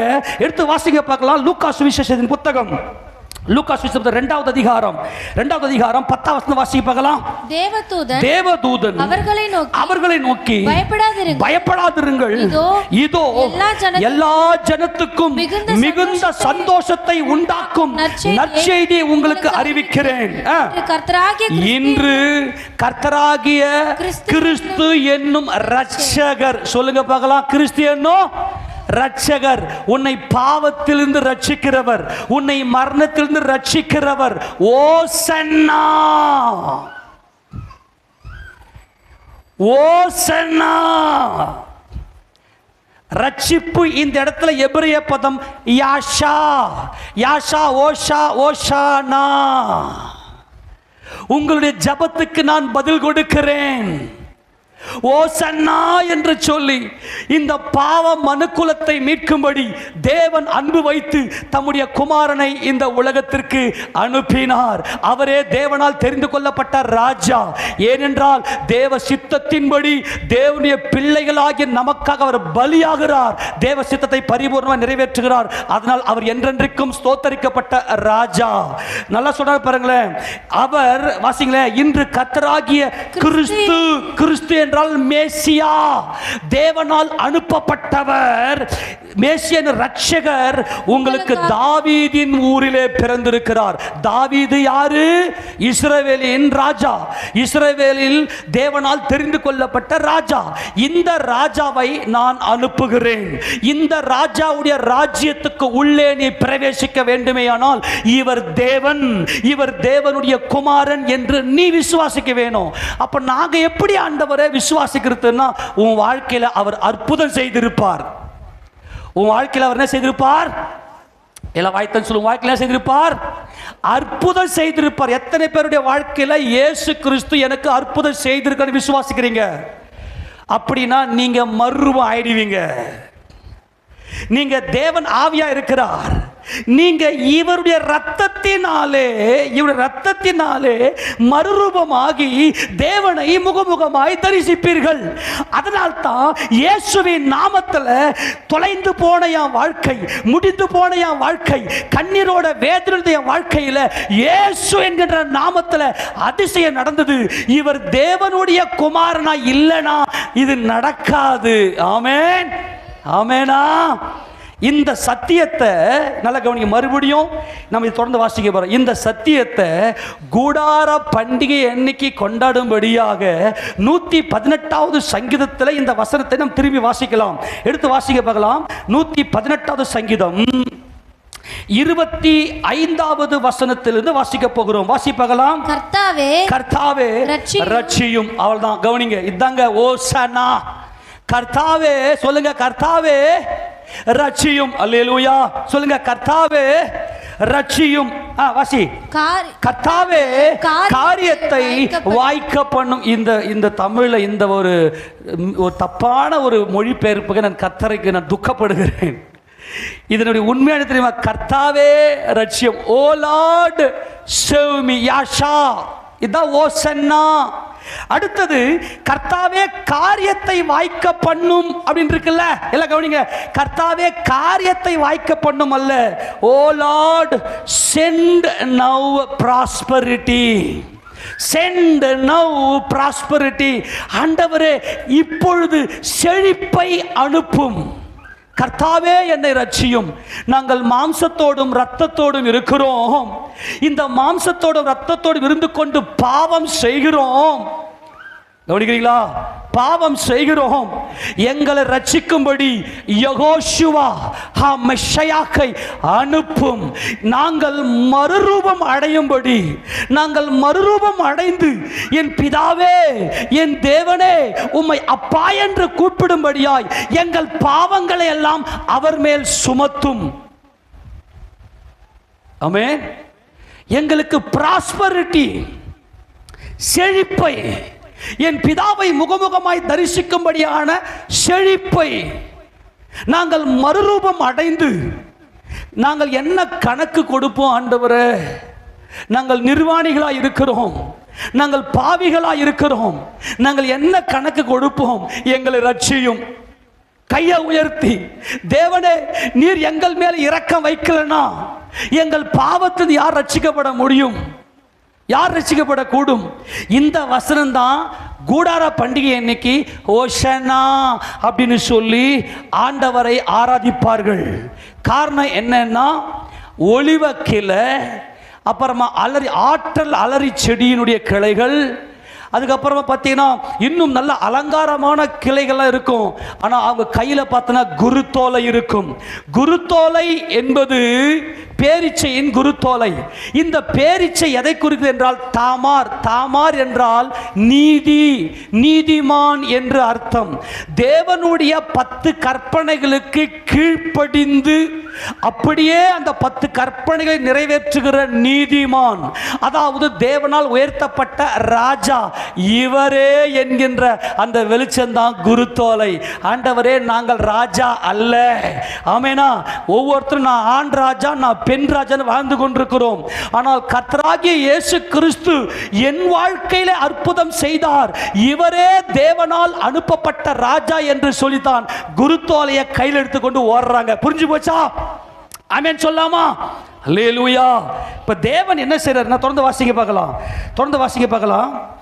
கர்த்தருடைய நாமத்தினாலே வருகிறவர். யார் நாமத்துல? தேவனாகிய பிதாவாகிய தேவனால் அனுப்பப்பட்ட அவருடைய நாமத்திலே வருகிறவர் ஸ்தோத்தரிக்கப்பட்டவர். கர்த்தருடைய ஆலயத்திலிருந்து உங்களை ஆசீர்வதிக்கிறோம். இந்த சரீரம் தேவன் தங்குற ஆலயம். அப்படியானால் நாங்கள் மறுரூபம் அடைந்து, தேவனே நாங்கள் உம்மை தரிசிக்க வேண்டும், என் தேவனே எங்கள் பாவங்கள் போக்கி எங்கள் அக்கிரமங்கள்லாம் நீக்கி நாங்கள் மறுரூபம் அடைந்து கர்த்தருடைய பிதாவாகிய தேவனுடைய நாமத்தினால வருகிறவர் அவர் ஸ்தோத்தரிக்கப்பட்டவர், அவர் நீதிமான், அவரால் மட்டும்தான் தேவனுடைய பிரமாணங்களை நிறைவேற்ற முடியும் அப்படின்னு சொல்லி அனுப்புகிறார். இப்போ நாம கண்டுபிடிக்க வேண்டியது என்ன தெரியுமா? வாசிங்க. கர்த்தர் நம்மை பிரகாசிப்பிக்கிற தேவனாய் இருக்கிறார். பண்டிகை பலியை கொண்டு போய் பலிபீடத்தின் கொம்புகளில் கயிறுகளால் கட்டுங்கள். எல்லாரும் சொல்லுங்க பார்க்கலாம். தேவனே, இந்த பிரபஞ்சத்தை படைத்தவர் நீர், உம்முடைய குமாரன் இயேசு கிறிஸ்து. ஆமெனா? அவர் எனக்காக செத்தால்தான் நான் மறுரூபம் அடைந்து உம்மை தரிசிக்க முடியும். அப்படி இல்லைன்னா எங்களுக்கு அக்கினி கடல் தான். அப்ப இயேசு கிறிஸ்து தேவனுடைய குமாரன் உன் கண்ணுக்கு தெரியணும்னா அவர் உன் வாழ்க்கையில அற்புதம் செஞ்சிருக்கணும். இப்ப தேவன் என்ன செய்துட்டார்னா, பெத்லகேம்ல கர்த்தராகிய இயேசு கிறிஸ்துவை அனுப்பி நீங்கள் எல்லாரும் ரட்சிக்கப்படும்படியாய் அவர் ஓசன்னா பாடினார். நீங்கள் ரட்சிக்கப்படுவீர்களாக. ஆமெனா? ரட்சிப்பு. கர்த்தாவே எங்களை ரட்சியும். அப்ப தேவன் முதலாவது ஓசன்னா பாடினார்.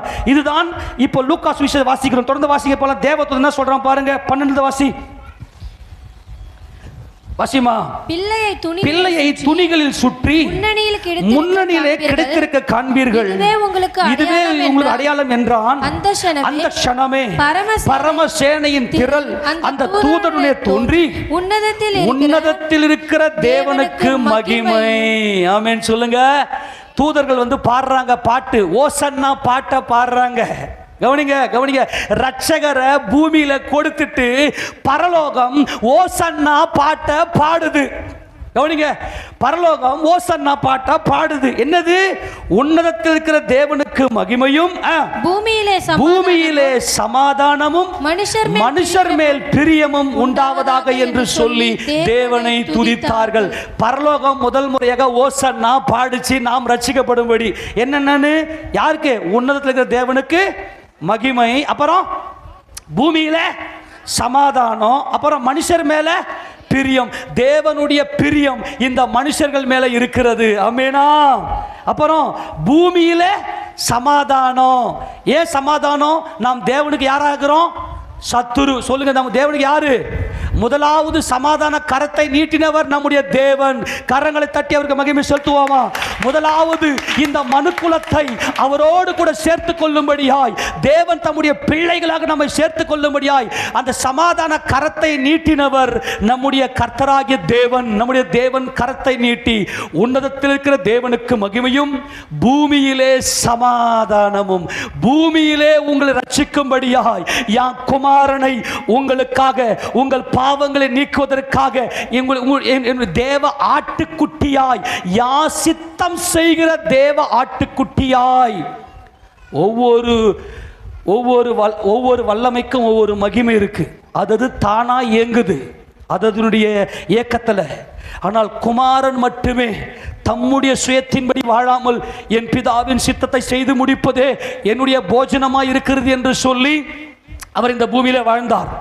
அப்ப இவங்க என்ன பண்ணாங்கன்னா, பூமியிலே ஓசன்னா என்று சொல்லி கர்த்தருடைய பிதாவாகிய தேவன் பாடின அந்த அவருடைய மனதுக்குள்ள இந்த மன மகிழ்ச்சி, என் ஜனங்களை, என் பிள்ளைகளை, பாவத்தில் விழுந்து போயிருக்கிற என் பிள்ளைகளை என் குமாரன் ரத்தத்தினாலே நான் மீட்க போகிறேன். இவரே இந்த உலகத்தின் பாவத்தை சுமந்து தீர்க்கிற தேவ ஆட்டுக்குட்டி. தேவ ஆட்டுக்குட்டி என்றால் தாம் மாம்சத்தில் வந்து மாம்ச சித்தம் செய்யாமல் எங்க அப்பாவுடைய சித்தத்தையே செய்கிறேன் என்று சொல்லி சாந்தமும் மன தாழ்மையுமாய் பிதாவின் சித்தத்தை செய்த தேவ ஆட்டுக்குட்டி இவரே. ஆமெனா? ஆமெனா? இப்போ தேவன் மாம்சத்தில் வெளிப்பட்டு வந்திருக்கிறார். வெளிப்பட்டு வந்திருக்கிற இவர்கள் கண்டுபிடிக்கணும் இவர் தேவனுடைய குமாரன் அப்படின்னு. இவர் தேவனுடைய குமாரன் எப்படி கண்டுபிடிக்கிறது அப்படின்னா, எந்த மனுஷனாலும் அற்புதங்களும் அடையாளங்களும் செய்ய முடியாது. தேவனால் அனுப்பப்பட்ட ஒரு மனுஷன் இருந்தால் மட்டுமே அற்புதங்களையும் அதிசயங்களையும் செய்து, அப்பா நீர் தேவகுமாரன், ஏனென்றால் நாங்கள் எல்லாம் எங்க மாம்ச பாவ சித்தம் செய்து கொண்டிருக்கிறோம், ஆனால் நீரோ தேவ சித்தம் செய்கிறீர், நீர் எங்களுக்காக பலியானால் ஒழிய. ஆமென். இந்த ஆட்டுக்குட்டியை பிடிச்சி பலிபீடமாகிய சிலுவையினுடைய அந்த 4 கொம்புலையும் கட்டிட்டேன்னா உனக்கு மீட்பு. தேவன் ஓசன்னா பாடிவிட்டார் தம்முடைய குமாரனை அனுப்பி. இப்ப அவர் பூமியிலே சமாதானம், பூமியிலே ஓசன்னா என்று சொல்லிவிட்டார்.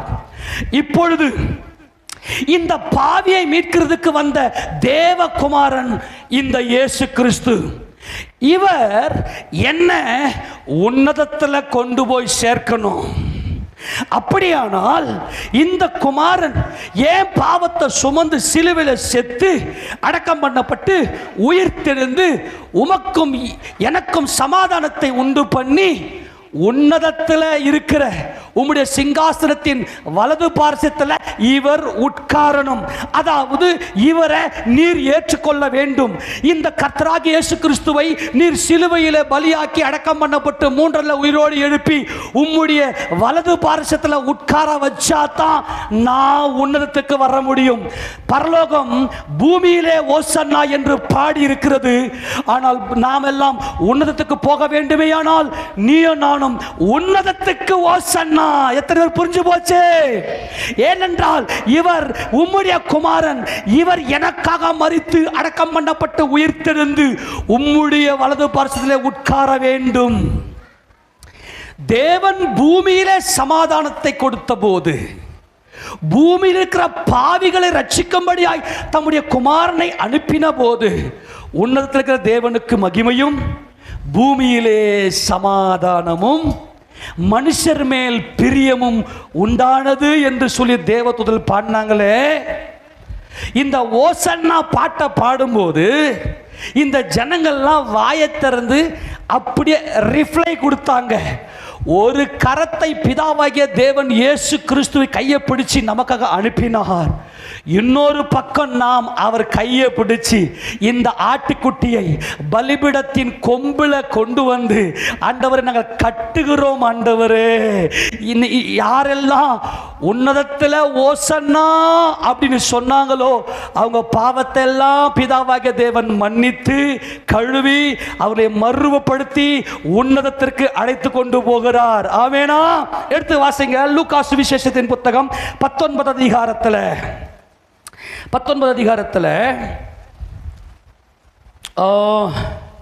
35 வாசிக்க பார்க்கலாம். அதை இயேசுவிடத்தில் கொண்டு வந்து தங்கள் வஸ்திரங்களை அதின்மேல் போட்டு இயேசுவை அதின்மேல் ஏற்றினார்கள். அவர் போகையில் அவர்கள் தங்கள் வஸ்திரங்களை வழியிலே விரித்தார்கள். அவர் ஒலிவமலையின் அடிவாரத்துக்கு சமீபமாய் வருகையில் திரளான கூட்டமாகிய சீஷர் எல்லாரும் தாங்கள் கண்ட சகல அற்புதங்களையும் குறித்து சந்தோஷப்பட்டு கரங்களை தட்டி அல்லேலூயா. இயேசு ராஜா எங்கெல்லாம் போனார் தெரியுமா?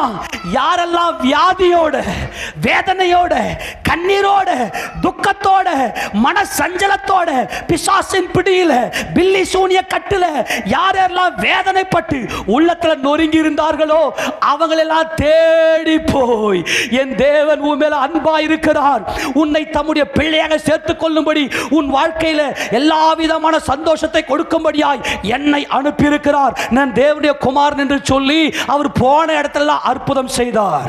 இதெல்லாம் கண்டோம். இஸ்ரவேலில் இருக்கக்கூடிய ஆவிக்குரிய கூட்டம் என்று சொல்லுகிற பரிசேயர்கள், சதிசேயர்கள், நியாயசாஸ்திரிகள், ஆலோசனை சங்கத்தில் இருக்கிறவர்கள், இப்படி அநேக ஆவிக்குரிய கூட்டங்கள் இவர் இயேசு இவர் மேசியா இல்லைன்னு மறுதலித்தார்கள். ஆனால் நிக்கோதேமு என்னப்பட்ட ஒரு பரிசேயன் ராத்திரில போய், ரபி நீர் தேவனிடத்திலிருந்து வந்தவர், தேவனை ஒருவனும் ஒரு காலம் இயேசுவை பார்த்தா தேவனை பார்த்து விடலாம். ஏனென்றால் என்னை கண்டவன் என் பிதாவை கண்டான். ஆமெனா. பிதா அன்பே உருவானவர். அந்த உரு இயேசு கிறிஸ்து. தொலைந்து போன உன் சந்தோஷம், வேதனையோடு இருக்கிற உன் வாழ்க்கையில தேவன் அன்பை பரிமாறி உன் வாழ்க்கையை வாழச் செய்யும்படியாய் ஒவ்வொரு வினாடியும் உலகத்தில் எந்த மூலையில இருந்து வேதனைப்பட்டு கொண்டிருந்தாலும் இயேசுவின் நாமத்தில் பிதா அற்புதம் செய்கிறார். ஆமெனா. ஏன்னா தேவனிடத்தில் நீங்க வரலன்னா இப்படிப்பட்ட அற்புதத்தை ஒருத்தரும் செய்ய மாட்டான். அப்ப இயேசு கிறிஸ்துவுக்குள்ள என் பாவத்தை சுமந்து தீர்க்கிற தேவ ஆட்டுக்குட்டி இவர்தான். இந்த ஆட்டுக்குட்டியை பிடிச்சிட்டு வந்து பலிபீடத்தின் கொம்புல கட்டிடு. நான் பரலோகத்தில் சமாதானம் என்று சொல்லி ஓசன்னா பாடிவிட்டேன். நீ இவர்தான் தேவகுமாரன். இந்த இயேசு தேவன். இவர் சர்வத்தையும் சிருஷ்டித்தவர். இவர் தேவாதி தேவன். இவர் மனிதனாய் என்னை மீட்க, யான் நிர்வாணத்தை போக்க, யான் நிர்வாணத்தை போக்க எனக்காக சிலுவையில் பலியாக வந்த தேவன். ஆண்டவரே, ஒரு நாள் நான் மரிப்பேன், அன்றைக்கு நான் உயிரோடு எழுந்திருப்பேன். ஏன்னா ஒருத்தனும் ஒரு ஆம்பளையும் பொண்டாட்டிக்கு உண்மையா இல்லை, ஒரு பொம்பளையும் ஆண்களுக்கு உண்மையா இல்லை. இது நேச்சர், இதுவும் பலவீனம். ரபி, நீர் தேவனிடத்திலிருந்து வந்தவர். ஏன்னா நீர் தேவனிடத்திலிருந்து வரலன்னா நீர் செய்கிற இப்படிப்பட்ட அற்புதங்களை ஒருத்தனாலும் செய்ய முடியாது. யார் சொல்றது? நிக்கோதேமு சொல்றார். நல்லா கவனிக்கணும், நல்லா கவனிக்கணும். இதுதான் முக்கியமான பாயிண்ட். அவர் பூமியிலே ஓசன்னா பாடிவிட்டார். இப்ப நாம உன்னதத்தில் ஓசன்னா, தேவரீர் நீர் உன்னதத்தில் சிங்காசனத்தில் வீற்றிருக்கிறீர். இவர் மட்டும்தான் சிங்காசனத்தில் உட்கார முடியும். இந்த ஒரு மனுஷன் மாம்சமும் ரத்தமும் தேவராஜ்யத்தை சுதந்திரிக்காது. ஆனால் இந்த மனுஷன் மாம்சத்தோடும் ரத்தத்தோடும் இருந்தாலும் அவர் கூக்குரலிடவில்லை. அவர் வாயிலே வஞ்சனை காணப்படவும் இல்லை. அவர் வையப்படும் போது பதில் வையாமலும், பாடுபடும் போது பயமுறுத்தாமலும் நியாயமாய் தீர்ப்பு செய்கிறவருக்கு தம்மை ஒப்பு கொடுத்தவர் இந்த தேவன். இந்த இயேசு எனக்காக, என்னை மீட்கிறதுக்காக, என் கண்ணீரை துடைப்பதற்காக, என் நரக வேதனையை மீட்பதற்காக, என்னை தேவனில் கொண்டு போய் சேர்க்கிறதுக்காக வந்த ரட்சகர். அவர் நாமத்தில் என் வாழ்க்கை அற்புதம், அதிசயம். யார் யாரெல்லாம் கண்ணீரோடு இருக்கிறையோ, இயேசுவின் நாமத்தில் உனக்கு எல்லா விதமான கண்ணீரை மாற்ற தேவன் இறங்கி இருக்கிறார். ஆமென், ஆமென், ஆமென். இந்த அற்புதத்தை தேவன் மட்டுமே செய்ய முடியும், தம்முடைய குமாரன் மூலமாய். நிக்கோதேமு சொல்றாரு, எடுத்து வாசி. யோவான் சுவிசேஷம் 3ஆம் அதிகாரம் 1 வாசி வேகமா. யூதருக்குள்ளே அதிகாரியான நிக்கோதேமு என்னப்பட்ட பரிசேயன் ஒருவன் இருந்தான். அவன் ராக்காலத்திலே வந்து ரபி, நீர் தேவனிடத்திலிருந்து வந்த போதகர், கையை தட்டி அல்லேலூயா. தேவனை ஒருவனும் ஒரு காலம் கண்டதில்லை. நான் உம்மிலே தேவனை பார்க்கிறேன். நீர் தேவன், நீர் தேவன். இயேசுவே, நீர் இப்போது மாம்சத்தோடும் ரத்தத்தோடும் வந்திருக்கிறீர். ஏன் நீர் தேவனுக்கு புறப்பட்டு வந்தவர்? வாசிய அறிந்திருக்கிறேன். ஏனெனில் ஒருவனும் தன்னுடனே தேவன் இராவிட்டால் நீர் செய்கிற இப்படிப்பட்ட அற்புதங்களை செய்ய மாட்டான். ஆமெனா, ஆமெனா, அல்லேலூயா, அல்லேலூயா. நீங்க தேவன் கிட்ட இருந்து வந்தவங்க. தேவனை ஒருத்தர் கண்ட தேவன் இப்ப மாம்சத்தில் வந்திருக்கிறீங்க என்பதை நான் அறிந்திருக்கிறேன். எத்தனை பேருடைய வாழ்க்கையில் ஏசப்பா அற்புதம் செஞ்சு விசுவாசிக்கிறீங்க? நீங்க நிச்சயமா உங்க கணக்கெல்லாம் ஏசப்பா சிலுவையில் முடிச்சிட்டாரு. எத்தனை பேர் சந்தோஷம்? தேவனே உமக்கு ஸ்தோத்திரம், இயேசுவின் நாமத்தில் ஆமென் சொல்லுங்களேன். உன் வாழ்க்கையில கண்டிப்பா கர்த்தர் அற்புதம் செஞ்சிருக்கணும். லாசருவை 4வது நாள்ல உயிரோடு எழுப்புண்டு போல ஏசப்பா கிருபை மட்டும் என் மேல இல்லைன்னா நான் என்னைக்கு செத்து இருக்கணும். எத்தனை பேர் விசுவாசிக்கிறீங்க? லாசருவை உயிரோடு எழுப்பின கர்த்தர் உங்களை மறுரூபப்படுத்தி தேவ சமூகத்துக்கு கொண்டு போற உங்களுக்கு நரகம் கிடையாது. உங்க தண்டனை முடிச்சிட்டார். கையை தட்டி அவருக்கு மகிமை செலுத்துவோமா? என் வாழ்க்கையில் அற்புதம் செய்து தேவனை ஆராதிக்கும்படியாய் தேவ சபையில வந்து ஞானஸ்நானம் என்ன தெரியுமா? அப்பா நான் நிர்வாணி, நான் பாவி. இங்க யாருக்கும் மகிமை, பாவிக்கெல்லாம் மகிமை கிடையாது. எதுக்கு ஒரு கோவம் வருது? வீட்டுக்காரர் என்ன சொன்ன, ஏன் புஷ்ஷுன்னு கோவம் வருது? நான் நிர்வாணி இல்லை, தப்பா நான் நீதிமான், துணியை போட்டுக்கிறேன் பார், என் அழகப்பார், நான் துணியை போட்டுக்கிறேன் பார் அப்படின்னு முன்னாடி இருந்தோம். இப்போ நாங்கள் எல்லாம் ஒன்று சேர்ந்து பிதா குமாரன் பரிசுத்த ஆவியின் நாமத்தில் ஞானஸ்நானம் எடுத்து தேவனுடைய பிள்ளைகளாக உட்கார்ந்துருக்கிறோம். மகிமையெல்லாம் தேவனுக்கே. ஆமெனா. அப்போ நல்லா கவனிங்க. அற்புதத்தை தேவன் மட்டுமே செய்ய முடியும். இந்த மனுஷன் வந்து, இந்த நசரேயன் வந்து, கலிலேயாவில் இந்த நசரேயன் வந்து அற்புதம் செய்கிறாரு. இவரோடு தேவன் இராவிட்டால் இப்படிப்பட்ட அற்புதம் செய்ய முடியும். பிறவி குருடன் அவனை ஆண்டவர்கிட்ட கொண்டு வந்து, ஆண்டவரே இவன் குருடனா பிறந்தது இவன் செஞ்ச பாவமா எங்கள் அப்பா அம்மா செஞ்ச பாடே, இவன் எந்த பாவத்தையும் நாங்கள் என்கிட்ட சொல்லாதீங்கடா, எல்லாரையும் வாழ வைக்க வந்த கர்த்தர் நான். இவனிடத்தில் தேவனுடைய மகிமை வெளிப்படும்படியாய் இவன் குருடனா பிறந்திருக்கிறான், இங்க வாப்பான்னு சொல்லி அவர் என்ன பண்ணாரு? எச்சையை துப்பி அது சேறு உண்டாக்கி கண்ணில் பூசி நீ போய் சீலோவாம் குளத்தில் கழுவுன்னாரு. இவன் நேராக அப்படியே பண்ணி நேராக சீலோவாம் குளத்தில் கழுவி பார்வை அடைந்து விட்டான். ஆமெனா. இந்த பரிசேய கூட்டத்துக்கு ஒரே தாங்க முடியல. எப்படா நீ பிறவி குருடனாச்சே, எப்படா இந்த அதிசயம் நடந்துச்சு? எப்படி? இயேசுன்னு ஒருத்தர் வந்தாரு, சேர உண்டாக்கிய கண்ணில் பூசினாரு, போய் கழுவினாரு, கழுவினேன் சுகமானேன்னு சொல்றான். அப்ப கூட இவர் தேவகுமாரன். இந்த அதிசயத்தை பார்த்து கூட தேவகுமாரன், இவர் யாம் பாவத்துக்காக பலியாக கூடிய ஆட்டுக்குட்டி இவர் தான் அப்படின்னு விசுவாசிக்காம போயிட்டானுங்க. நாங்க மோசேயுடைய சீஷர்கள். நீ யார் சீஷன்டா? நான் இயேசுவின் சீஷன். இவனுக்கு மோசேயின் சீஷன் சொல்றது ரொம்ப பெருமை. நீ அவனை ஏன்டா தேவகுமாரன் ஏன்டா இந்த இயேசுவை விசுவாசிக்கிறீங்க? எங்க பிறவி குருடனா என் கண்ணை திறந்த இந்த இயேசுவை தேவகுமாரன்னு சொல்லாம யார் சொல்றது? இந்த மனுஷனோட தேவன் இராவிட்டால், தேவன் இந்த மனுஷனை அனுப்பாவிட்டால் என் வாழ்க்கை இருளாவே இருந்திருக்குமே. எத்தனையோ பேருடைய வாழ்க்கை இருள், தற்கொலை எண்ணம், நான் செத்து போயிடுறேன், என் கண்ணனோடு வாழ முடியாது, என் மனைவியோடு வாழ முடியாது. எத்தனையோ பேருடைய கண்களை திறந்து எத்தனையோ பேர் இருண்ட வாழ்க்கை வெளிச்சமாக்குற இயேசு கிறிஸ்து. ஆமெனா. தேவகுமாரன் இவர். தேவனை ஒருவனும் ஒரு காலம் கண்டதில்லை, ஆனால் இயேசுவுக்குள்ள நான் தேவனை காண்கிறேன். தேவன் என் மேல வைத்த அன்பு என் வாழ்க்கையே ஒரு அற்புதம். ஆமெனா. நல்லா கவனிங்க. என்ன இயேசு ராஜா வரும்போது எதை சொல்லி அவர் வரவேற்றாங்க? ஆமெனா. சொல்லு, அற்புதம் சொல்லு. ஒரு பாயிண்ட் நல்லா கொஞ்சம் அற்புதம். நல்லா இந்த சீன் அப்படியே உங்க மைண்ட்ல கொண்டு வரணும். ஏன்னா உன்னதத்திலே ஓசன்னா அந்த ஆராதனையில் தெளிவாக வாயை திறந்து உங்களை அறிக்கை பண்ண வச்ச நீங்கள்லாம் ஒருத்தர் கூட தேவராஜ்யத்துக்கு தூரமானவர்கள் அல்ல, நீங்கள் தேவராஜ்யத்துக்கு உரியவர்கள். ஆமென். ஏன்னா நான் நிர்வாணின்னு வந்து உட்காந்துங்கிறேன். ஆமென்.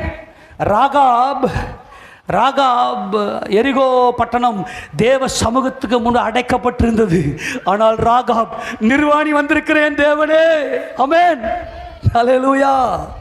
கர்த்தர் நல்லவருடைய பரிசுத்த நாமமே உண்டாவதாக. சரி, இந்த பிறவி கூட என்ன தெரியுமா சொன்னா? எடுத்து வாசிக்க பார்க்கலாம். 9வது அதிகாரம், யோவான் சுவிசேஷ புத்தகம் 9வது அதிகாரம்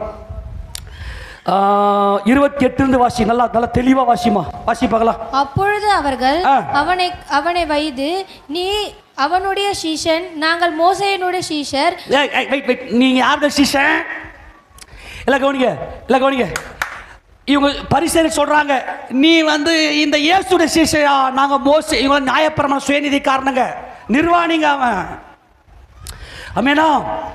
ஆனால் நீ இயேசுவால் அற்புதமாக்கப்பட்டவன். அப்போ இயேசு கிறிஸ்துவின் வாழ்க்கையில வந்து அற்புதம் செய்திருந்தால் நீ யாருடைய சீஷன்? இயேசுவின் சீஷன். இவங்கெல்லாம் நியாயப்பிரமாண சுயநிதிக்காரங்க. தொடர்ந்து வாசியேன். மோசேயுடனே தேவன் பேசினார் என்று அறிவோம். இவன் எங்கிருந்து வந்தவன் என்று அறியோம் என்றார்கள். இவன் எங்கிருந்து வந்தவன் தெரியும். அப்ப இயேசு ராஜா அறியறதுக்கு மனதே இல்ல. அதற்கு அந்த மனுஷன் அவர் என் கண்களை திறந்திருந்தும் அவர் எங்கே இருந்து வந்தார் என்று நீங்கள் அறியாதிருக்கிறது ஆச்சரியம். இங்க ஒரு ஓசன்னா பாடுறா இவன். அல்லேலூயா. ஓசன்னா அமேசிங், எக்ஸ்க்ளமேஷன். ஆமெனா. ஆச்சே இப்போ இயேசு ராஜா பத்தி நம்ம சொல்லுவோம். அவங்கள பார்த்து நம்ம தான் ஆச்சரியப்படணும். என் இயேசு ராஜா ஜீவிக்கிறார் என்பதற்கு நான் சாட்சியா இருக்கிறேன். இவ்வளவு சாட்சியை சொல்லி நீ மனசை கடினப்படுத்தியே அப்படி நாம தான் அவங்கள ஆச்சரியப்படணும். ஆக எங்க பார்த்தாலும் ஓசன்னா. ஆமெனா. இவன் அவங்க என்னடா இப்படி பண்றீங்க, என் வாழ்க்கையை ஆச்சரியமாய் ரட்சித்தாரே, அப்படி இருந்தும் அவர் எங்கே வந்தார்னு உங்களுக்கு புரியாம இருக்கிற முட்டாள்களா, குருடர்களா, அடே குருட்டு ஆட்களே, குருடர்களே. ஆமென். என் வாழ்க்கை சிறந்த வாழ்க்கை சீர்படுத்தினவர் அவர் அல்லவா. இதை பார்த்தோம் நீங்க வரமாட்டீங்களே. நம்மெல்லாம் இந்த ஊருக்கு சாட்சியே இல்லையா? ஆமெனா.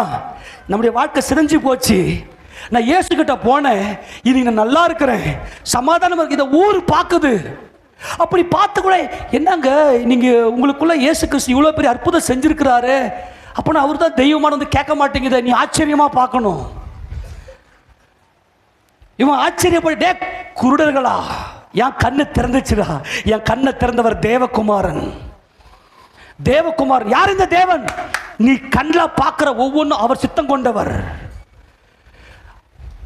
எது உண்டு வாயத்தன் சொல்லு. எதை நீ படைச்ச சொல்லு. சொல்லிட்டு ஏந்து போங்க, இல்லைன்னா பிச்சு வைக்க கதவை மூடு. எதுக்கு உட்காந்து அழுது உட்காந்துங்கிற? எது உண்டு? எது உனக்கு என்ன லாஸ் ஆயிடுச்சு? உனக்கு பெருசாக உனக்கு என்ன லாஸ் ஆயிடுச்சு? எதை நீ வரும்போது எதை கொண்டு வந்த? உங்கள் அம்மா வயிற்றுல வரும்போதே 2 கையில் 2 சூட்கேஸ் எடுத்துன்னு வந்தியா? 2 சூட்கேஸ் நிறைய உயில்கள். சூரியன் போ, சூரியனில் போ. நரகம் சூரியனோட கொடுமையானது. இயேசு ராஜாவை தியானி. நான் உண்மையாக சொல்லவா, ஒவ்வொரு மனுஷனையும் பார்க்கும்போது என் கண்ணில் அப்படியே கலங்கும், என் கண்ணில் கலங்கும். ஆண்டவரே, நீங்கள் நினைக்கலனா இந்த மனுஷன் இங்கே இல்லை தெரியுமா? ஒவ்வொரு மனுஷனும் ஒவ்வொரு குழந்தையும் எவ்வளவு தேவனுடைய பார்வையில் அவர் படைச்ச உலகத்தை என் பிள்ளைகளே நீங்கள் அனுபவிங்கன்னு இந்த பூமியில் பிறக்க விட்டு நம்மளை அனுபவிக்க வைக்கிறாரு. அவருடைய இரக்கம் எவ்வளவு பெருசு. ஆமெனா. ஒவ்வொரு மனுஷனும் சாதாரண ஆள் கிடையாது. நான் சிரிச சொல்றேன். நான் எத்தனையோ நாட்கள் ஒவ்வொரு நீ பயங்கரமான கொலைகாரனா இருக்கும். மனம் பாதிக்கப்பட்டிருக்கிறது. ஒருத்தன் போய் கொலை செய்யறான், அவன் மனம் பாதிக்கப்பட்டிருக்கிறது. அவனுக்கு தேவகுமாரன் தெரியல, உட்காந்து ஆராய்ச்சி பண்ணல. ஒவ்வொரு மனுஷனும் விலையேற பெற்றவர்கள், அவர்கள் தேவ சாயல உண்டாக்கப்பட்டவர்கள். அவருடைய ரட்சிப்புக்காக தேவன் ஓசன்னா பாடிக்கொண்டிருக்கிறார். தம்முடைய குமாரனை அனுப்பி பரலோகம் ஓசன்னா பாடினது. உன்னதத்திலே தேவனுக்கு ஓசன்னா, பூமியிலே சமாதானம், மனுஷர் மேல் பிரியம். இயேசு உள்ளவன்ட்டாலே அன்பு பெருகிடும். உங்க வீட்டில் அன்பு பெருகிடும். இப்போ இவ்வளோ நேரம் நான் பேசினுக்கிற கான்செப்டுக்கே நான் இன்னும் வரல, லைட்டாக பேசினுக்கிறேன். நீ உன்னதத்தில் ஓசன்னா பாடிடணும். அவர் பூமிக்கு ஓசன்னா பாடிட்டாரு. நீ உன்னதத்துக்கு ஓசன்னா பாடிட்டேன்னா நீ பிதாவை சந்திக்கலாம். அப்போ உன்னதத்தில் ஓசன்னா அப்படின்னா என்ன அர்த்தம்னா, ஒரு மனுஷன் பரலோகத்தில் வந்து உங்கள் பக்கத்தில் உக்காந்துடணும். அவர் எனக்காக பரிந்து பேசினா மட்டும்தான் எனக்கு ரட்சிப்பு. ஆமெனா. அந்த மனுஷன் இவரு. ஆமென்.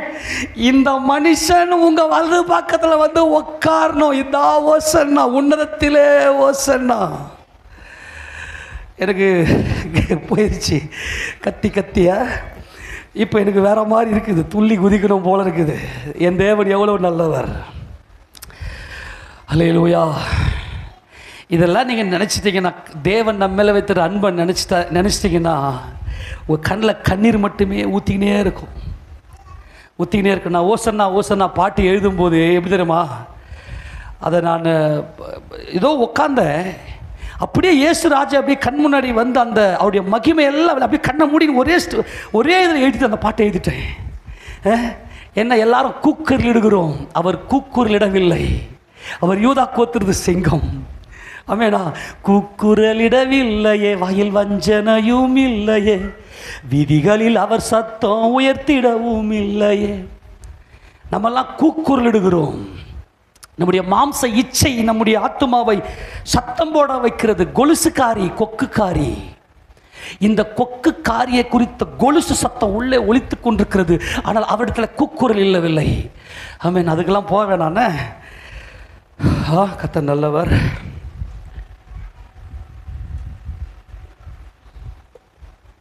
வாசிங்களேன் இந்த 9ஆம் வசனத்தை வாசிங்க. அவன் என்ன சொல்றான் பாருங்க, அந்த அற்புதத்தை கண்டவன் பாவிகளுக்கு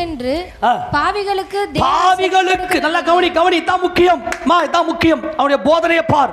நீ நிர்வாணி, நீ கணக்குத்தாகணும். தேவனால் மட்டுமே ஒன்றுமில்லாமல் இருந்து ஒன்றை உருவாக்க முடியும். ஆனால் பாவிகளுக்கு தேவன் செவி கொடுப்பது இல்லை. இன்னைக்கு உன் வாழ்க்கையில கண்ணீர், வேதனை, கவலைக்கு காரணம் பாவம். உன் பாவத்தை போக்குறத தேவன் தம்முடைய குமாரனை அனுப்பினார். பாவிகளுக்கு தேவன் செவி கொடுக்கிறது என்று அறிந்திருக்கிறோம். ஒருவன் தேவ பக்தி உள்ளவனாய் இருந்து அவருக்கு சித்தமானதை, கையை தட்டுவாமா, தேவாதி தேவனுக்கு சித்தமானதை செய்த தேவகுமாரன் இந்த இயேசு. என் வாழ்க்கையில் அற்புதம் செய்த இந்த இயேசு தேவனுடைய குமாரன். அவர் தேவனுடைய ராஜா. அவரே தேவனுடைய ராஜா. அவரே நீதி உள்ளவர். அவரே நியாயப்பிரமாணத்தின் நீதியை நிறைவேற்றினவர். அதனால் தான் குருத்தோலையை கையில வச்சுக்கிட்டு குருத்தோலை நீதியை காண்பிக்கிறது, நீதிமானை காண்பிக்கிறது. நான் நிர்வாணி, நான் பாவி, என் பாவத்தை சுமக்க வந்த நீதிமான் இந்த இயேசு. கையில குருத்தோலை. எத்தனை பேர் புரிஞ்சு போச்சு? தாமார் என்றால் நீதி. நீதி யான் நீதி இந்த இயேசு கிறிஸ்து. அந்த கையில குருத்தோலை வைத்துக் கொண்டிருந்தார்கள்.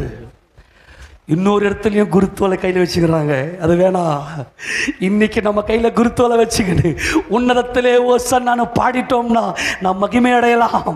தேவஜனமே, தேவனை நம் முகமுகமாய் பார்க்கலாம். தேவ சித்தம் செய்தால் மட்டும்தான் அவர் அற்புதத்தை செய்ய முடியும். இன்னைக்கு இயேசுவின் நாமத்தில் தேவன் அற்புதத்தை செய்ய வல்லவர். ஆமெனா. எங்க எல்லாம் பிரச்சனையா பார்க்குறீங்க, ஜெபம் பண்ணுங்க. கம்பெனிக்கு போறீங்க, கண்ணீரோடு இருப்பாங்க நிறைய சகோதரர்கள். ஏசப்பா அற்புதம் பண்ணுங்க, பாடுங்க, ஜெபம் பண்ணுங்க. உங்க ஜெபத்துக்கு தேவன் பதில் கொடுக்க வல்லமை உடையவர். வாசி தொடர்ந்து. பிறவி குருடனுடைய கண்களை ஒருவன் திறந்தான் என்று உலகம் உண்டானது முதல் கேள்விப்பட்டதே இல்லையே. அல்லேலூயா. என் பாவத்தினாலே, என்னுடைய அக்கிரமத்தினாலே நான் சாகரத்துக்கு ஓடினவன், தற்கொலைக்கு முயற்சி செய்தவன். நான் உங்க முன்னாடி நிற்கிற நான் தற்கொலைக்கு முயற்சி செய்தவன். இன்னைக்கு இயேசு கிறிஸ்து தேவகுமாரன் என் வாழ்க்கையை விடுதலை ஆக்கி எனக்கு மன மகிழ்ச்சியை கொடுத்து எனக்கு நித்திய ஜீவனையும் அவர் வாக்குத்தத்தம் செய்திருக்கிறார். ஆமெனா. என் வாழ்க்கை அவர் இல்லைனா இன்னைக்கு நான் இல்லை. அவர் தேவகுமாரன். அவர் என் வாழ்க்கையில் அற்புதம் செய்தவர். உலகம் உண்டானது முதற்கொண்டு சாவை யார் ஜெயிச்சிருக்காங்க? சாவை யார் ஜெயிச்சிருக்கிறாங்க? லாசரு 4 நாள் ஆயிடுச்சு, புழு தள்ளிருச்சு, உடல் அழுகிருச்சு. நாருமே சகோதரி சொல்றான், நாருமே நான் வந்தா உன் வாழ்க்கை மணக்கும். கையெழுத்துவோமா? நான் உள்ள என்ட்ராயிட்னா நாரி போன உன் வாழ்க்கையெல்லாம் மணக்கும். அதற்காகவே நான் வந்தேன். அவன் சொல்றான், பிறவி குருடனுடைய கண்களை ஒருவன் திறந்தான் என்று உலகம் உண்டானது முதல் கேள்விப்பட்டதில்லையே. அவர் தேவனிடத்திலிருந்து வராதிருந்தால் ஒன்றும் செய்ய மாட்டாரே. அவர் தேவனிடத்திலிருந்து வந்தவர். எங்கேயா இருக்கிறார் தேவன்?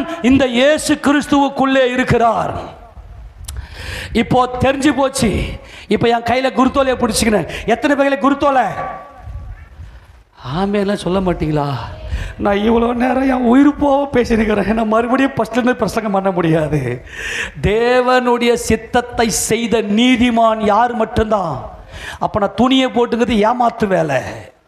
நான் ஒரு வேசி.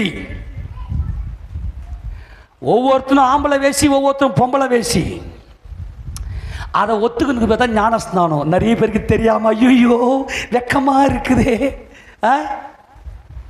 ஞானஸ்தானம் என்ன? என் கையில குருத்தோலை இருக்கிறது. என் இயேசு ராஜாவே ராஜா, நான் நிர்வாணி. என்னை காப்பாற்ற வந்த தேவ ஆட்டுக்குட்டி. அவர் ரத்தம் மட்டுமே என் பாவத்தை போக்கும். அவர் தேவனிடத்தில் வந்தவர். ஆக இயேசு ராஜாவால் அற்புதமாக்கப்பட்ட அத்தனை பேர் கையிலும் குருத்தோலை. இவரே தேவனால் அனுப்பப்பட்ட ஸ்தோத்தரிக்கப்பட்ட ராஜா. அவர்தான் ராஜா. அவர் ராஜ்யம் என்றென்றைக்கு நிலைத்திருக்கும். யார் ராஜ்யம் ஒரு நாள் முடிஞ்சிடும், செத்து போயிடுவேன். ஏன் சாவு வருது? நீ பொம்பளையா வாழ்ந்தியே, நீ ஆம்பளையா வாழ்ந்தியே, அதனால தான் சாவு. தேவனுடைய பிள்ளையாய் வாழ்ந்தால் சாவில்லை. தேவன் ஆவியா இருக்கிறார். கிறிஸ்துக்குள் ஆண் என்றும் இல்லை, பெண் என்றும் இல்லை. அதுதான் இயேசு கிறிஸ்து நமக்கு ஜீவனாய் வந்திருக்கிறார். இப்போ லூக்கா சுவிசேஷத்துக்கு வரப்போறோம். இப்போ தெரிஞ்சு போச்சு, இவர் தேவகுமாரன். இவர் யாம் பாவத்துக்காக பலியாக வந்தவர். எடுத்து வாசி லூக்கா சுவிசேஷம் 19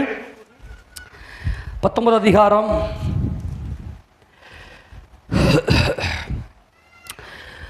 36 வாசி.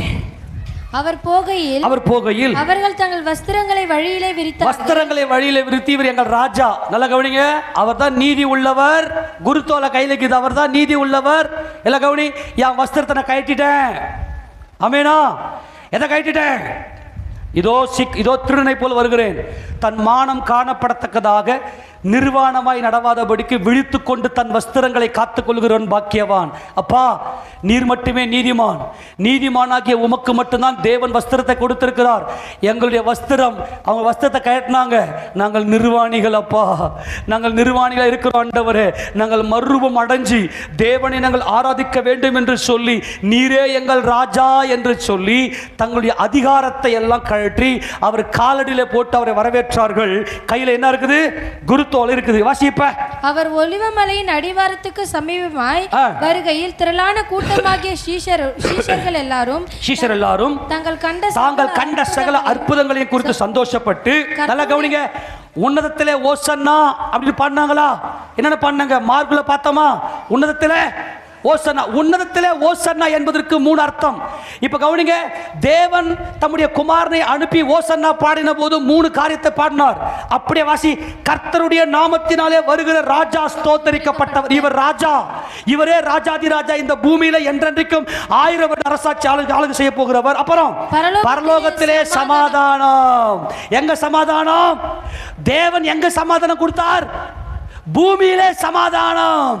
பூமியிலே மண்ணானவனே, மாம்சத்தில் இருக்கிறவனே, பாவியா இருக்கிறவனே, உன்னை நான் நேசித்து உன்னை என்னோடு சமாதானமாக்கிக் கொள்ள என் குமாரனை அனுப்புகிறேன். இவர் தான் என் குமாரன் உன் கண்ணுக்கு தெரிஞ்சிச்சுன்னா பரலோகத்திலே சமாதானம். சமாதானம் என்றால் என்ன அர்த்தம் தெரியுமா? இவர் சாகணும். ஆமெனா? யார் சாகணும்? யார் சாகணும்? இயேசு கிறிஸ்து சாகணும். ஏன்னா நான் நிர்வாணியா இருக்கிறேன், நான் ஒரு ஆணாக இருக்கிறேன், நான் ஒரு பெண்ணா இருக்கிறேன். எனக்கு சமாதானத்தை உண்டு பண்ணும் ஆக்கினை இந்த ஆட்டுக்குட்டியை கொண்டு வந்து சிலுவையின் பலிபீடத்தில் கட்டுகிறேன். கயிறை கொண்டு கட்டுகிறேன். அங்கே ராகாப் கயிறை கொண்டு இறக்கிவிட்டால், கயிறு என்பது உடன்படிக்கையின் உண்மைத்தன்மை, அன்பின் கயிறு. அன்பு என்றாலே உடன்படிக்கை. அந்த ராகாப் நான். ஆமெனா? என் வீட்டில் இந்த அன்பின் கயிறு இருக்கிறது. அப்போ கயிறை கொண்டு, அதான் 118 சங்கீதத்தில் வாசித்தோம் இல்லையா? பலிபீடத்தினுடைய கொம்பில் கொண்டு வந்து இந்த ஆட்டுக்குட்டியை கட்டிட்டு ஓசன்னா பாடு. பரலோகத்திலே, அதாவது உன்னதத்திலே, பரலோகத்திலே சமாதானம். பரலோகத்தில் சமாதானம் என்றால் எனக்கு சமாதானத்தை உண்டு பண்ணும் ஆக்கினை அவர் மேல் வந்தது. அதாவது அவர் சாகணும். ஆமென் சொல்லுங்க. அவர் மாம்சத்தில் வெளிப்பட்டு அவர் சாகணும், செத்து, அப்புறம் உன்னதத்திலே மகிமை. கவனி, உன்னதத்திலே தேவனுடைய சிங்காசனத்தின் வலது பார்சத்தில் இவர் உட்காரணும். ஐயோ ஆண்டவரே, இதான் உன்னதத்திலே ஓசன்னா. நாம் பாட வேண்டியது பூமியிலே ஓசன்னா அல்ல, பூமியிலே சமாதானம் அல்ல, உன்னதத்திலே ஓசன்னா. இந்த தேவகுமாரனாகிய இயேசு ராஜா, இவர்தான் ஸ்தோத்தரிக்கப்பட்ட தாவீதின் குமாரனாகிய தேவனால் தெரிந்து கொள்ளப்பட்ட ராஜா. இந்த ராஜாதி ராஜா தேவகுமாரன், இவர் பரலோகத்திலே சமாதானத்தை உண்டாக்குவதற்காக அவர் எனக்காக சிலுவையிலே மரிக்க வேண்டும். அவர் மரித்து அடக்கம் பண்ணப்பட்டு உன்னதத்தில் இருக்கக்கூடிய அந்த பிதாவாகிய தேவனுடைய வலது பாரசத்தில் இவர் உட்கார வேண்டும். இதுவே அவருக்கு மகிமை. எபிரேயருக்கு நிருபம் 1ஆம் அதிகாரம் 3வது வசனத்தை வாசிக்கலாம். இவர் அவருடைய மகிமையின் பிரகாசமும் அவருடைய தன்மையின் சொரூபமாய் இருந்து சர்வத்தையும் தம்முடைய வல்லமையுள்ள வசனத்தினாலே தாங்குகிறவராய் தம்மாலே தாமே நம்முடைய பாவங்கள் நீக்கு சுத்திகரிப்பை உண்டு பண்ணி உன்னதத்தில் உள்ள மகத்துவமானவருடைய வலது பாரசத்திலே உட்கார்ந்து இருக்கிறார். அப்போ உன்னதத்திலே மகிமை உண்டாவதாக அப்படின்னா என்ன அர்த்தம்னா, இந்த இயேசு ராஜா அடக்கம் பண்ணப்பட்டு உயிர்த்தெழுந்து பிதாவாகிய தேவனுடைய வலது பாரசத்திலே உட்காருவாராக அப்படின்னு யாரெல்லாம் சத்தம் போட்டு உன்னதத்திலே ஓசன்னா என்று சொல்லுகிறார்களோ அவர்களை எல்லாம் மறுரூபப்படுத்தி இந்த நிர்வாணத்தை மூடி நம்மை தேவனை முகமுகமாய் சந்திக்கும்படியாய் தேவன் நம்மை தெரிந்து கொண்டிருக்கிறார். எத்தனை பேருடைய வாழ்க்கையில தேவன் எனக்கு அற்புதம் செய்து விசுவாசிக்கிறீங்க? இந்த இயேசு ராஜா உன்னை மறுரூபப்படுத்தி உன் கணக்கெல்லாம் சிலுவையில க்ளோஸ் பண்ணிட்டாரு. ஆமெனா? என்னுடைய மீறுதல் நிமித்தம் அவர் காயப்பட்டு, என்னுடைய அக்கிரமங்கள் நிமித்தம் அவர் நொறுக்கப்பட்டார். எனக்கு சமாதானத்தை உண்டு பண்ணும் ஆக்கினை அவர் மேல் வந்தது. அந்த ஆக்கினை என்பது சாவு. உன்னதத்திலே மகிமை, பரலோகத்திலே சமாதானம் என்பது இந்த ராஜா சாகணும்.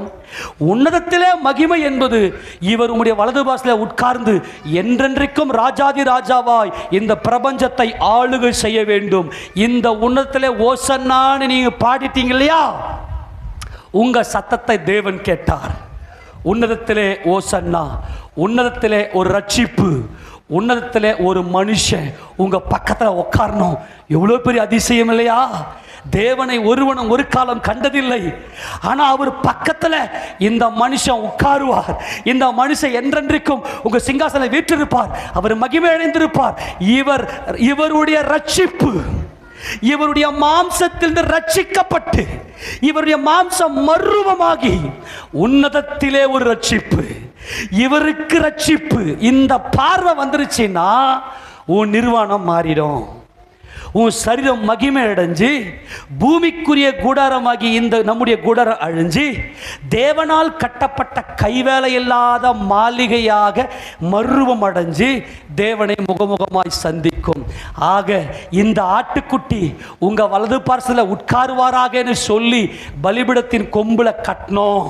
அப்படி கட்டி உன்னதத்திலே ஓசன்னா இயேசு ராஜாவுக்கு மகிமை என்று சொல்லுகிற நம் அத்தனை பேரையும் தேவன் மகிமைப்படுத்துகிறார். ஆமெனா?